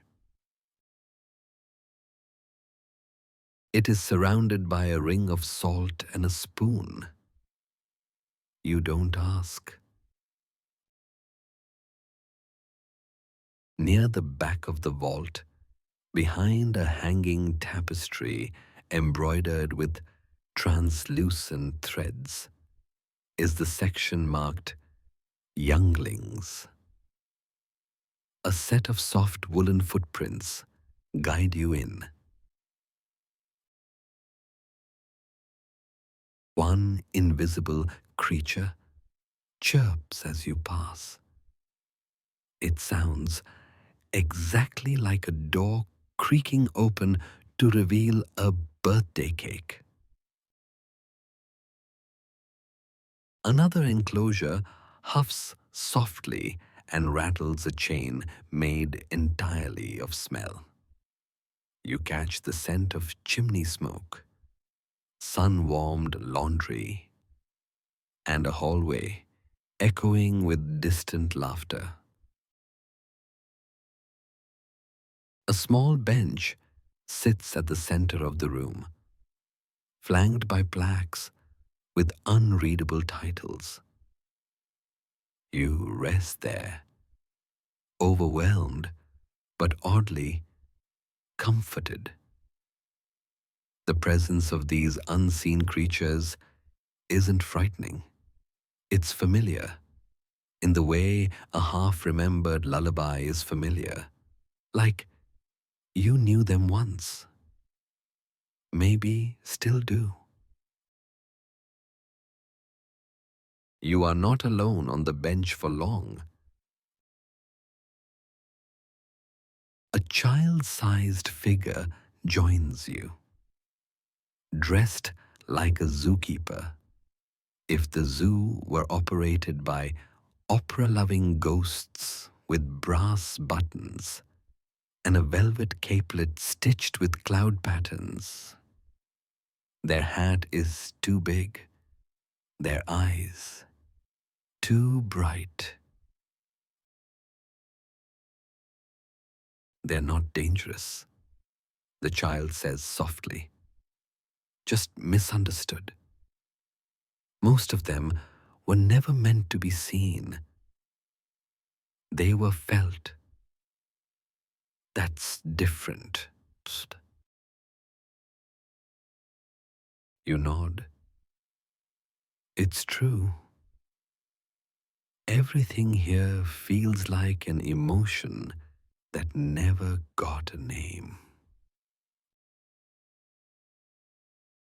The child produces a small stamp from their pocket and presses it gently to your hand. A symbol appears, an outline of a paw print made of negative space, surrounded by tiny stars. For later, the child says, in case one of them follows you home. They don't mean to. They just get curious. You thank them. As you rise, a breeze tugs your sleeve, playful, or maybe cautionary. You follow the woolen footprints back out, ducking under the tapestry and returning to the main stair. The air grows thinner as you rise. The gravity of the vault easing its hold. Back in the light, you pause to write a line in your notebook. Invisible zoo laughs like a lost bell, smells like dreams with long toenails. Stamp easels pass. You underline the question mark twice. And just before you leave, you turn once more to glance over your shoulder. You don't see anything, but something in the far corner waves, not with a hand, but with the suggestion of farewell. You wave back, just in case. The spiral stair delivers you into warmth. Not the kind of warmth you'd expect from a kitchen, no oppressive heat, no sweat in the eyebrows sensation, but a civilized, coaxing warmth. The kind that suggests stews at the edge of a simmer, pastries rising gently under muslin, and something, perhaps cinnamon, performing a slow pirouette through the air. Your stomach remembers that it exists. You've arrived at the Culinary Contraption court, where dinner is not so much cooked as orchestrated. The entire chamber is an echo of copper and clatter, brass tubing and clinking porcelain, cast iron turned into choreography. It's like someone gave a clockmaker too much wine and said, "Make me a banquet." The first machine you pass is labeled the Dinner Bellows, an absurd collection of gears and bellows. It exhales a scent cloud every 10 minutes, a savory aroma, tailored to whomever is standing nearby. You inhale. To your surprise, it smells like your grandmother's kitchen, but spiced up with the memory you never had pickled pears and bread pudding made with saffron dreams. A group of guests nearby are seated on stools that gently rotate them past tasting stations. This is called the Carousel of Appetites.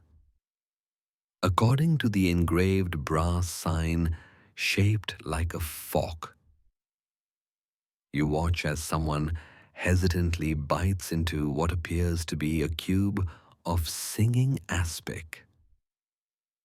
The cube vibrates and hums a waltz in B minor. They chew slowly, looking stunned and just a little in love. A red-robed maitre d' with gloves like parchment and a monocle the size of a tea saucer approaches. He doesn't speak. Instead, he pulls a cord from the ceiling and gestures you forward. with a polite hiss, a door opens to reveal a private table hovering gently a foot above the floor, supported by no visible mechanism. A folded napkin flutters open like a moth and lands perfectly on your lap. Your menu arrives via carrier pigeon swoop. Yes, an actual pigeon, wearing a sash that reads Haute Courrier. It bows, drops the menu, and flutters off toward a perch made entirely of pasta. The menu is hand-inked, scented faintly with nutmeg and something citrusy. It lists several options, each more absurd than the last. Fried memory of a picnic you never had. Polenta airships with lemon fog reduction. Thrice risen bread made by forgetting it 3 times. Soup of untranslatable emotions. Ask the spoon nicely. You opt for the soup, mainly because the spoon appears to be humming. Your server arrives an automaton shaped like a kindly grandfather, complete with velvet suspenders and elbow patches. He sets down a steaming bowl and gives you a look that somehow says, "This will make sense soon." Then he pats your shoulder and walks directly through a curtain of time vapor. The spoon lifts itself. You open your mouth, and oh, it tastes like hope before an exam, like the soft ache of missing someone and realizing you're glad they existed, like crying in a good way. And yes, there's definitely a hint of bay leaf. The bowl emits a tiny sigh of steam, and for a moment you could swear it whispered thank you. You glance across the court and notice a group clustered around a spinning table. Each seat has a set of levers and pulleys, and the diners are operating them furiously, attempting to create their own dish in real time. This is the build your own regret buffet, where the final taste depends entirely on your choices. One woman shrieks with joy as her dish blossoms into a cloud of toasted marshmallow and seaweed. Another man looks down at his concoction gray, trembling slightly, and mutters, "That tracks." You're invited to participate, but kindly decline. Your soup has done enough inner work for the evening. A gong sounds not harsh, more like a buttered cymbal, and a central platform begins to rise. Upon it, The final course parade begins. Dishes float down gently from tubes in the ceiling, spinning slightly as they descend. Some are accompanied by music flan with flute solos, others by whispers in forgotten dialects, a tart that insists it is older than several wars. You're offered a small cube that introduces itself as regretless cheesecake, and to your astonishment, it actually does make you feel better about that one embarrassing thing you said in 2018. You smile. The cheesecake nods. It knows. The maitre d' returns, this time pushing a dessert trolley made of driftwood and clock parts. It stops beside you, gives a dainty curtsy, and offers a final treat, a caramelized moment, your choice of past, present, or future.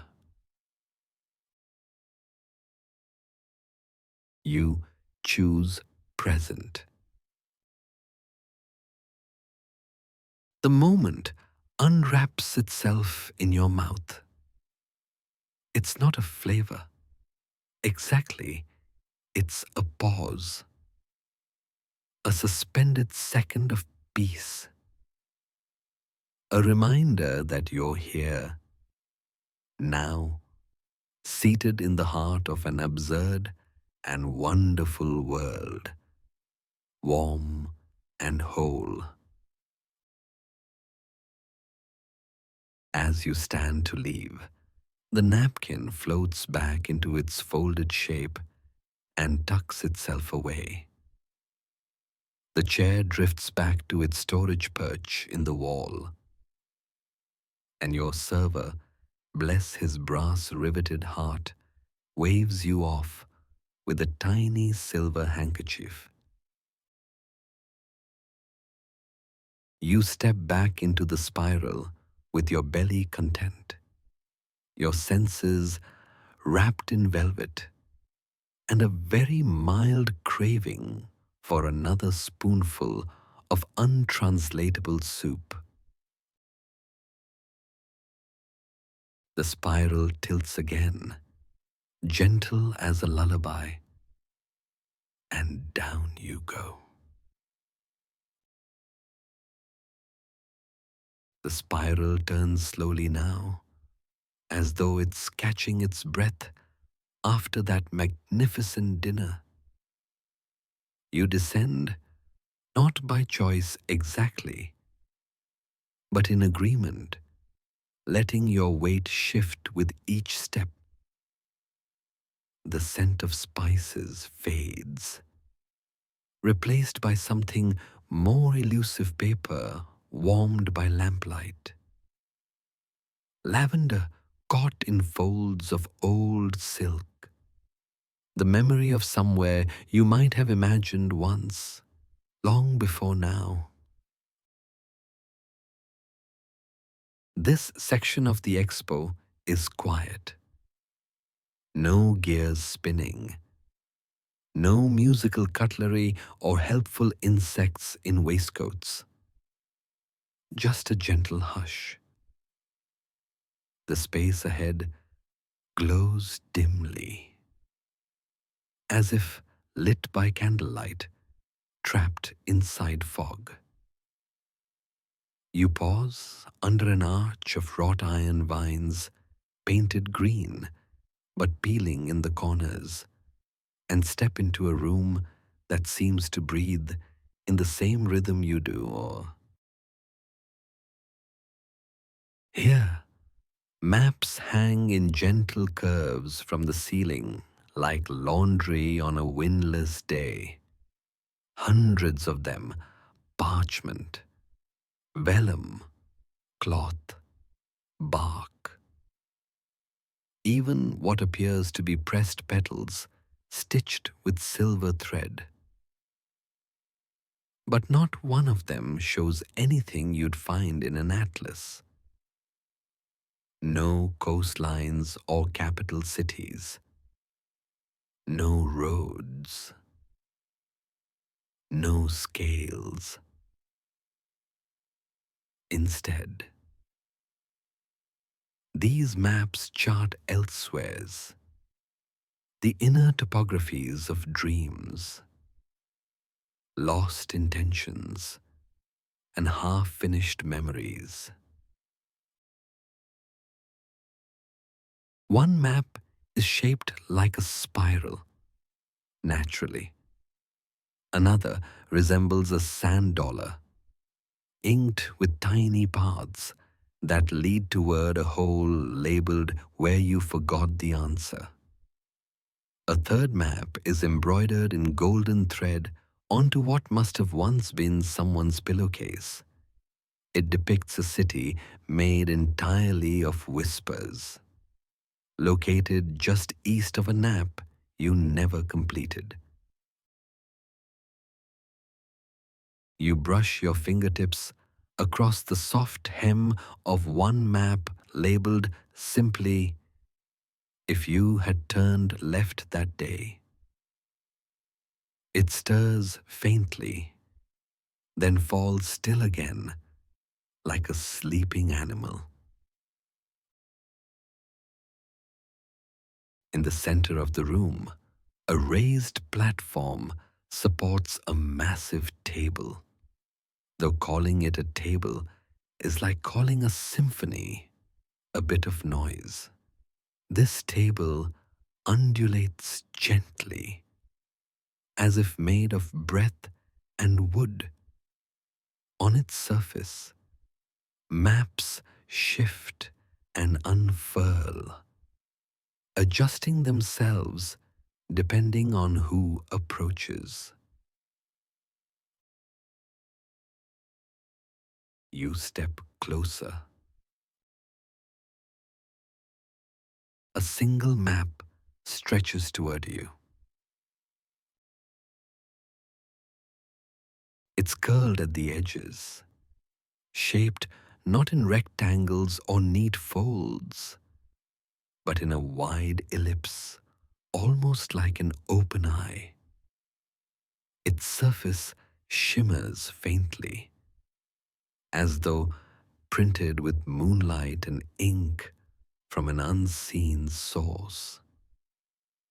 You don't recognize the language etched into its legend, but the symbols pulse with a kind of invitation.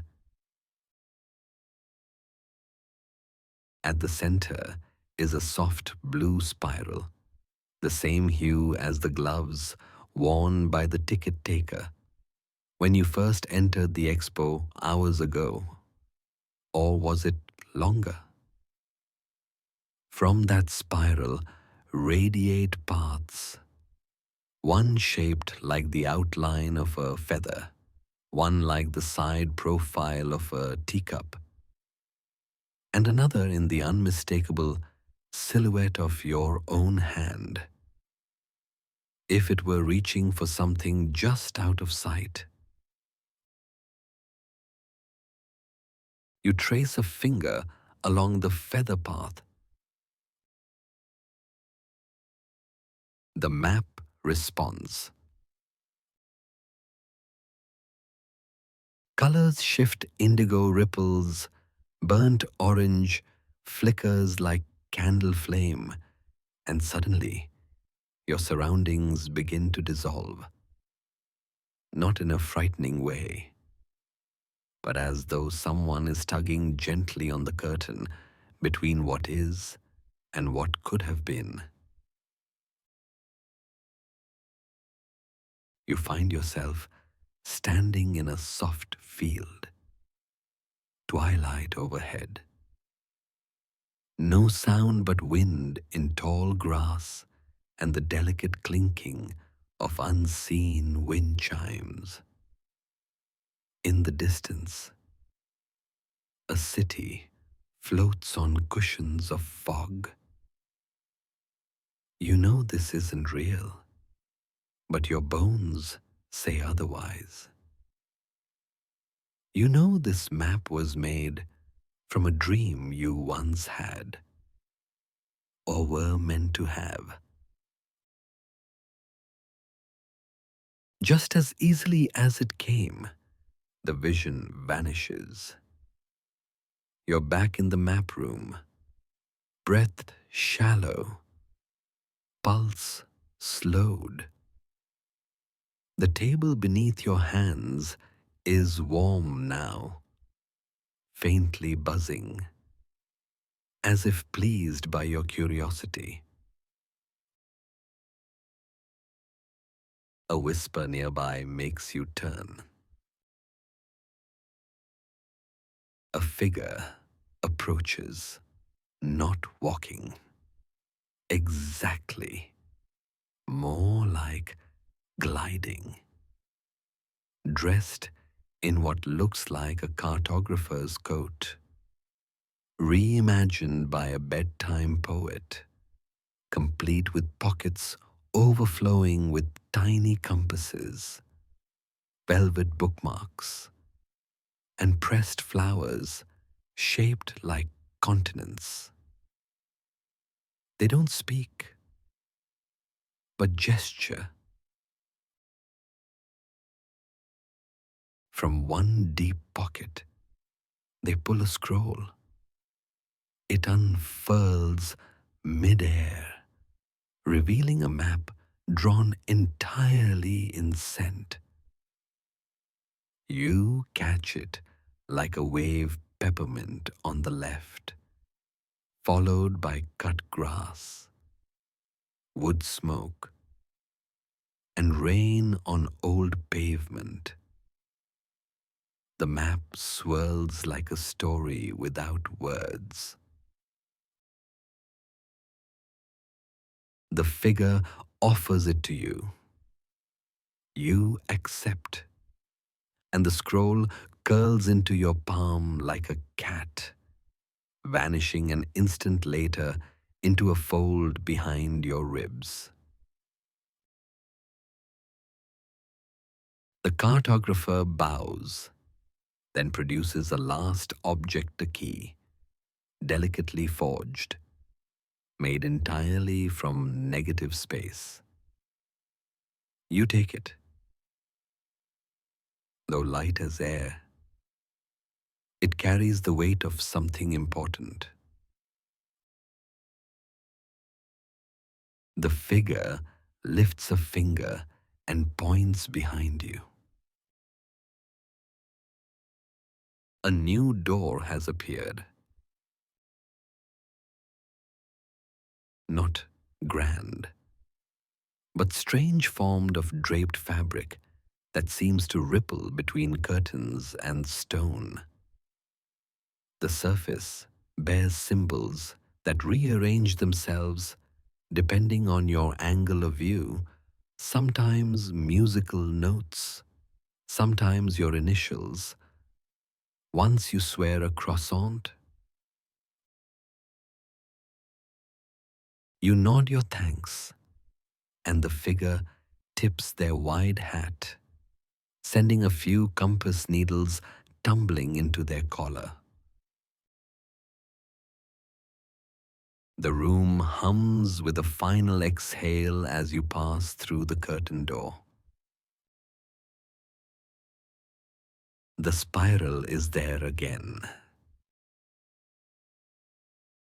Soft, glowing, like expectant. You feel a little different now, not heavier, not lighter, but more accurately weighted, like you've been remapped internally. A better version of your coordinates noted by the stars. One more turn. And down you go, toward the next room, waiting with its own peculiar gravity. The spiral levels out just enough for your legs to exhale a quiet thank you. And then you notice the change in the air again. Cooler now. Crisper. It carries the faint scent of charcoal ink, candle wax, and something oddly specific, brass coins left too long in a velvet pouch. You're aware of a hush ahead, but it's not silence. It's the poised quiet of something about to begin. You pass through a curtain made from receipt paper stitched with silver thread and step into what can only be described as a moonlit auction house. If it had been imagined by someone who fell asleep reading both a science journal and a Gothic novel. The room is cathedral-shaped, though its ceiling is actually the night sky, real or simulated. You can't quite tell. Stars blink slowly above, arranged into constellations that seem to whisper pattern numbers instead of names. Every seat in the audience is filled, yet no one makes a sound. Some figures are outlined in smoke, others in sequins of light. A few appear only as shadows with monocles floating politely above where their faces might be. A thin crescent of a moon hangs low and close, casting silver across the polished floor. And there, at the front, stands the auctioneer. He is part man, part ledger literally. His torso is bound in pages of patent filings, flapping faintly as he turns. A quill floats beside him like a hummingbird, noting each movement with precise punctuation. His top hat is taller than fashion demands, and it clicks softly whenever he bows. Lot 2319, he announces in a voice like velvet on paper cuts. One pair of self-motivating boots, slightly opinionated, often wander off alone. From the wings, a velvet-draped assistant, you think she may be woven entirely from expired trademarks, rolls out a silver tray. On it, 2 boots, twitching slightly, their laces curling like sleepy snakes. They are, quite clearly, impatient. Opening bid. A single hand rises shaped like an umbrella handle, and the bidding begins. You ease into a corner, not quite participant, not quite observer. The room does not mind. A waiter, whose bow tie is made from folded blueprints, offers you a glass of water with a faint citrus fizz. You sip and feel instantly more informed, though you're not sure about what. Lot 2320. The auctioneer continues. A mechanical duck that believes it's a locksmith, useful in emergencies or philosophical discussions. The duck is wheeled out, quacking softly in Morse code. You stifle a laugh. Someone behind you mutters, I lost to that duck in a chess match once. The lots continue, each stranger and somehow more heartfelt than the last. A collapsible dream catcher that filters only nostalgic thoughts. A telescope that shows only what you're not looking for. A spoon that stirs itself, but always slightly counter to the user's intention. A coat pocket that always returns items you didn't mean to lend. Lot 2326 nearly makes you gasp. A clock with no numbers, only feelings, tells time by mood. Very unreliable, very beloved. It is shaped like a flower, petals curling open to reveal shifting symbols, a thundercloud, a kiss, the smell of bread. It hums faintly as if dreaming. No one bids. The auctioneer smiles softly and sets it aside. Some things don't want to be owned. You're about to leave when the lights dim even further and the auctioneer leans forward. Final lot of the evening. A recently rediscovered patent. Thought lost in a drawer labeled regret. Possibly useful. He lifts a small velvet pouch from a box labeled unshelved ideas.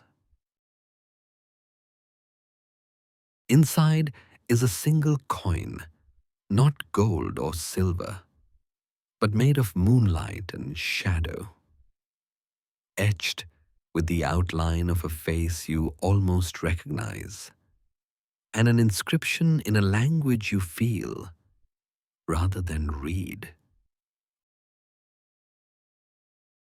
The room holds its breath.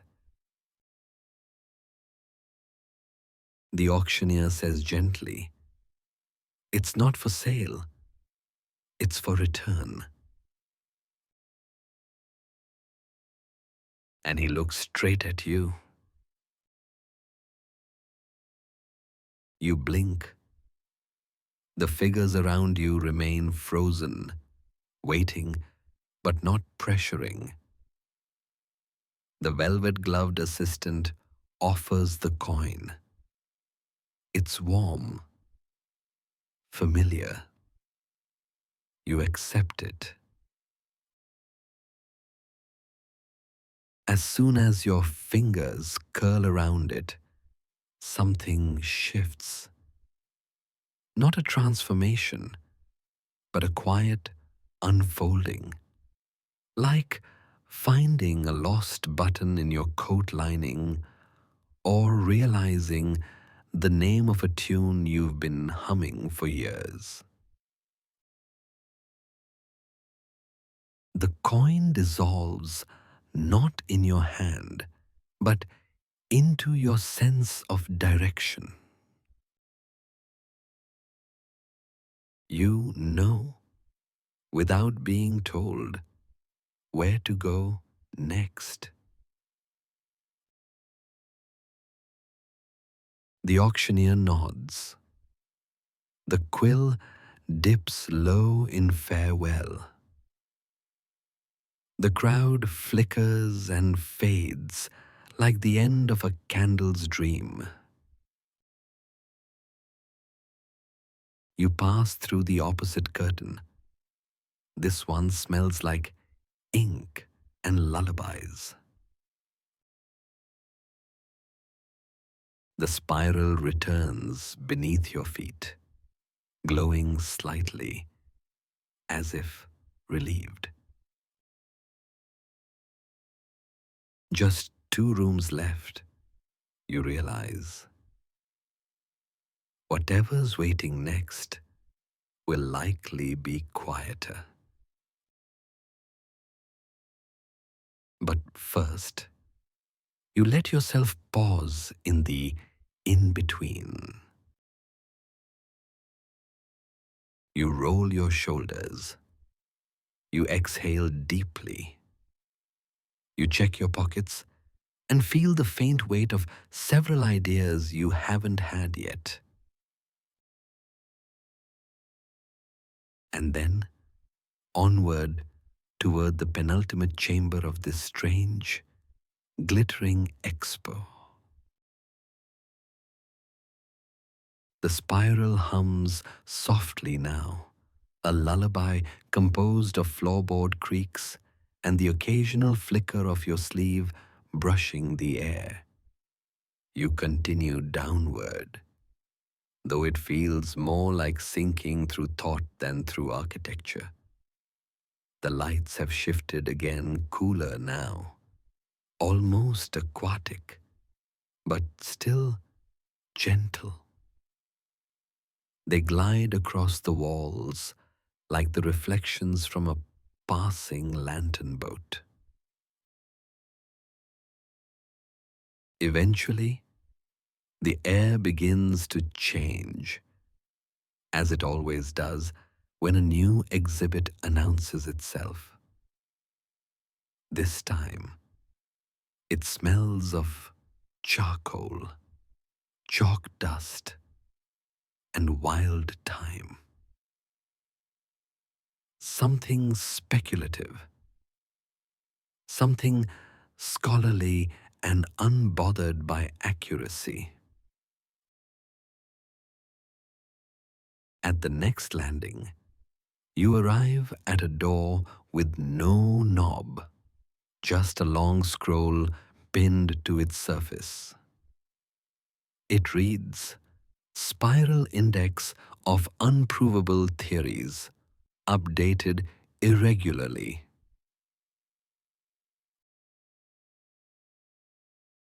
The scroll flutters, ahs, and then retracts into the wood with a papery burp. The door slides open sideways. Inside a spiral staircase that curves up and down and sideways all at once. Impossible, clearly. But your feet find the steps anyway, and you begin to walk. Each step is labeled in golden script. Step 1. Why rainbows hum just below human hearing. Step 2.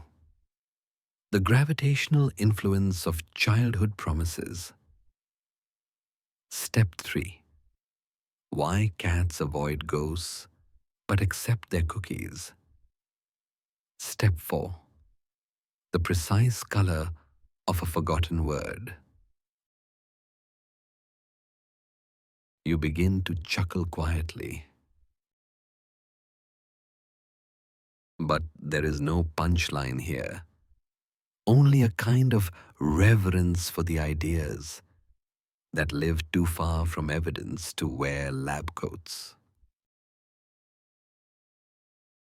Around the spiral hang theories like wind chimes, literally sheets of translucent vellum, suspended from invisible threads.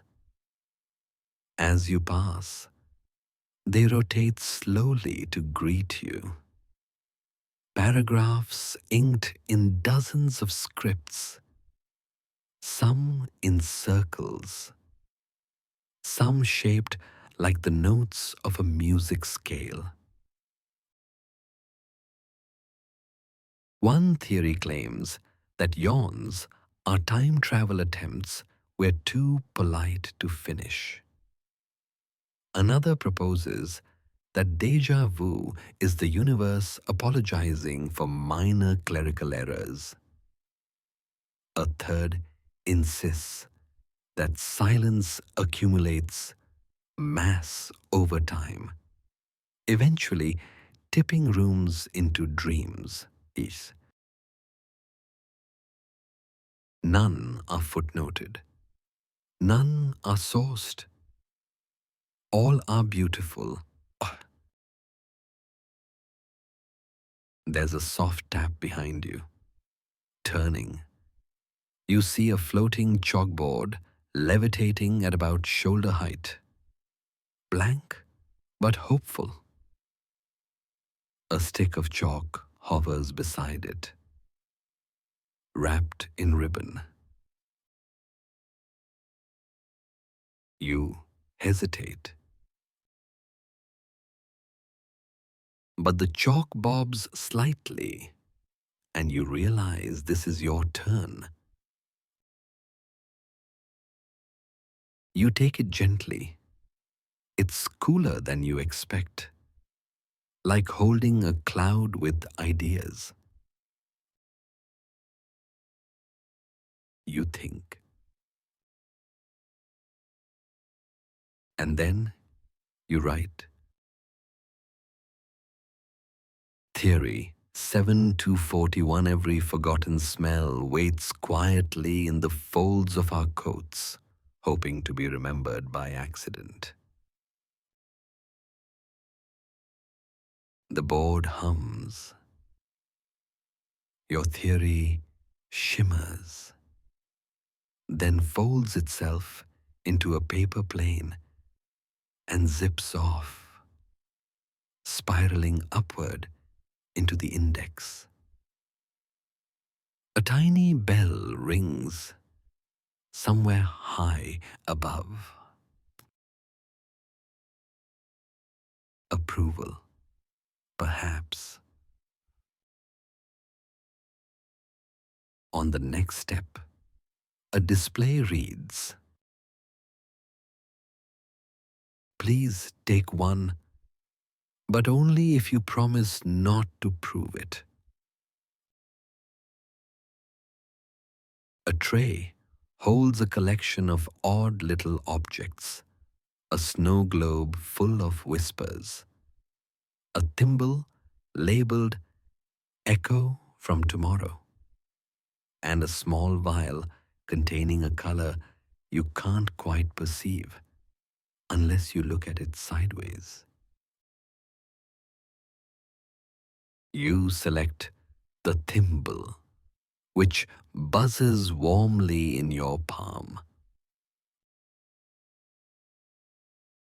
A door opens, not with a creak, but with a gentle explanation, and you step through. This room is less an exhibit and more a resting place for theories that needed a nap. Dozens of armchairs face one another in loose clusters. Each is occupied by the idea of someone, a silhouette perhaps, or the shimmer of a thought still stretching. Some whisper quietly, debating the flight patterns of impossible birds or whether stars dream of orchestras. A nearby display case holds a globe with no countries, only feelings. You rotate it slowly and discover coastlines shaped like nostalgia, regret, curiosity, and the sense you're forgetting something important. The lighting in here dims and brightens in time with your breathing. Eventually, a velvet rope lifts to one side. A sign beside it reads, "For those ready to not know again." And honestly, you are. You step through. Behind you, the spiral index reshuffles itself, tucking your theory into an unread drawer where it will remain until someone dreams it again. The next chamber awaits. And you're lighter than before. The spiral grows quieter now.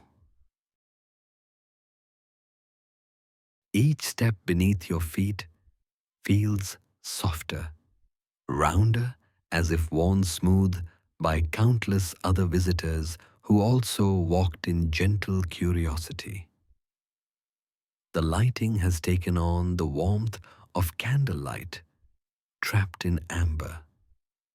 And the walls, if there are walls anymore, seem to hum a barely there lullaby composed of forgotten doorbells and bedtime stories retold by memory instead of voice. You've noticed it, haven't you? The silence here is not empty. It's full. You reach the next level and find a corridor of open ledges, resting on pedestals that tilt just slightly toward the center of the path.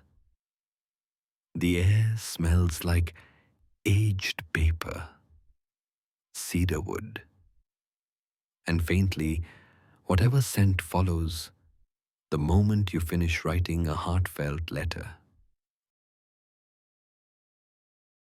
Some of the ledgers have names on the covers. Some are simply marked with dates. Others bear titles like "The Time I Almost Said It" or "Places I Thought Were Made Up Until I Got There." Each one is handwritten in looping, contemplative script.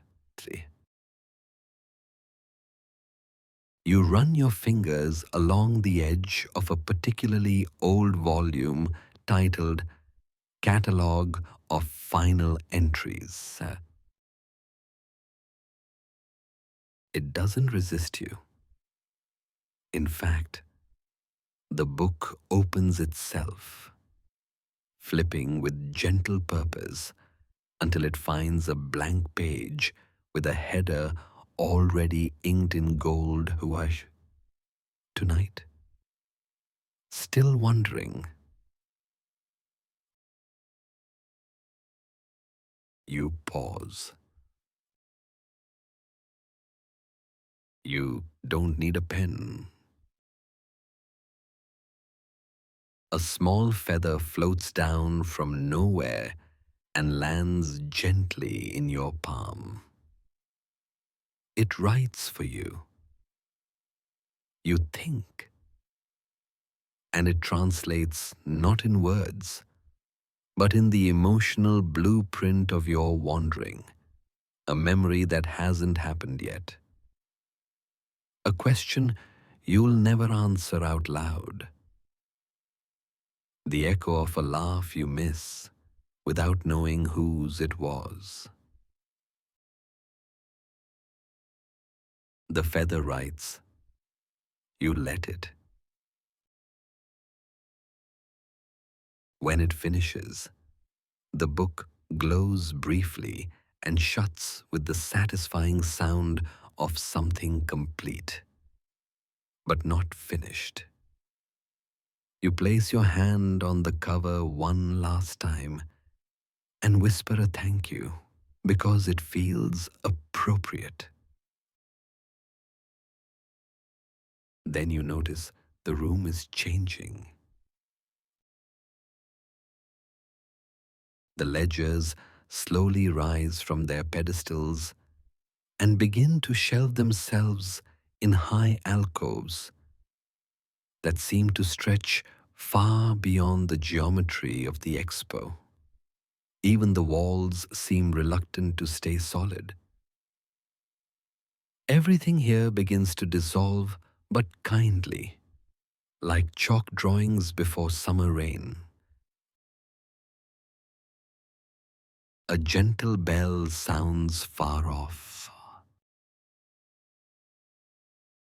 Closing time. And yet, no one rushes you. There's no usher, no ticking clock. Just a sense of something concluding the way tea cools, or how a record spins out the last of its melody. A final staircase waits, not spiraling, but straight. It leads not down, but upward through an archway traced in soft blue light. A sign above reads, "To all the pages yet to turn." You begin to climb. With each step, your coat feels lighter. Your thoughts begin to drift in slow figure eights, looping like ribbons in a breeze. The feather from earlier has tucked itself behind your ear. The echo of your cataloging day follows like a sleepy companion, never heavy, only present. You emerge into a final chamber. It is neither room nor hallway, just space, wide and slow, like the moment between blinks. Ahead of you, a desk, simple, familiar, the same sort that waits in quiet corners of museums, or the lobby of a strange hotel that only exists when you're too tired to remember your own street. Atop the desk, one last card. Square, heavy, cream-colored, edged in gold leaf. You turn it over. It says, "You catalogued well. The Expo remembers." You smile. And then one last note. A sound not heard, but felt, like being tucked in by the air itself. You step through the final arch. The door swings gently closed behind you, though you don't hear it click. Not really. So now, Here you are drifting just outside that last spiral, eyes perhaps a little heavier, heart perhaps a little lighter.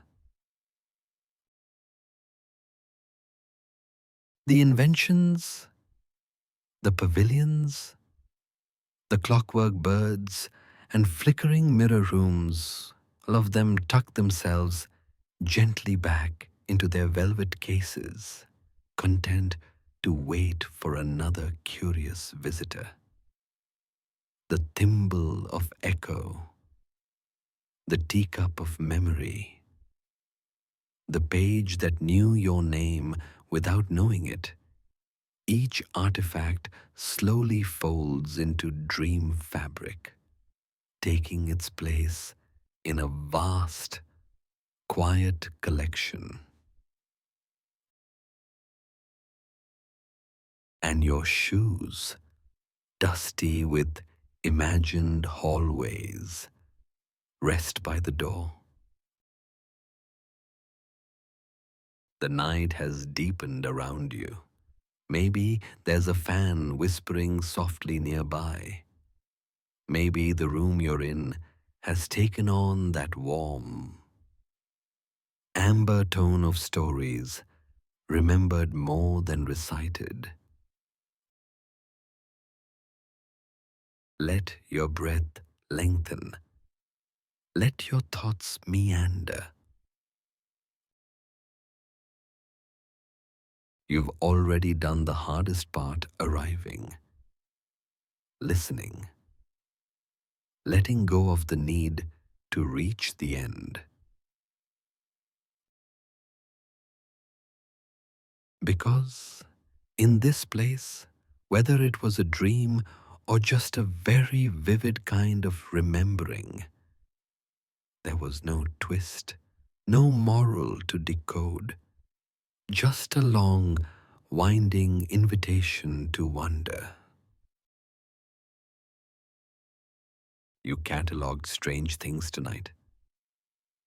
But maybe the strangest and gentlest was how easily you slipped into this slower rhythm, this softer curiosity, like your thoughts were walking barefoot for once.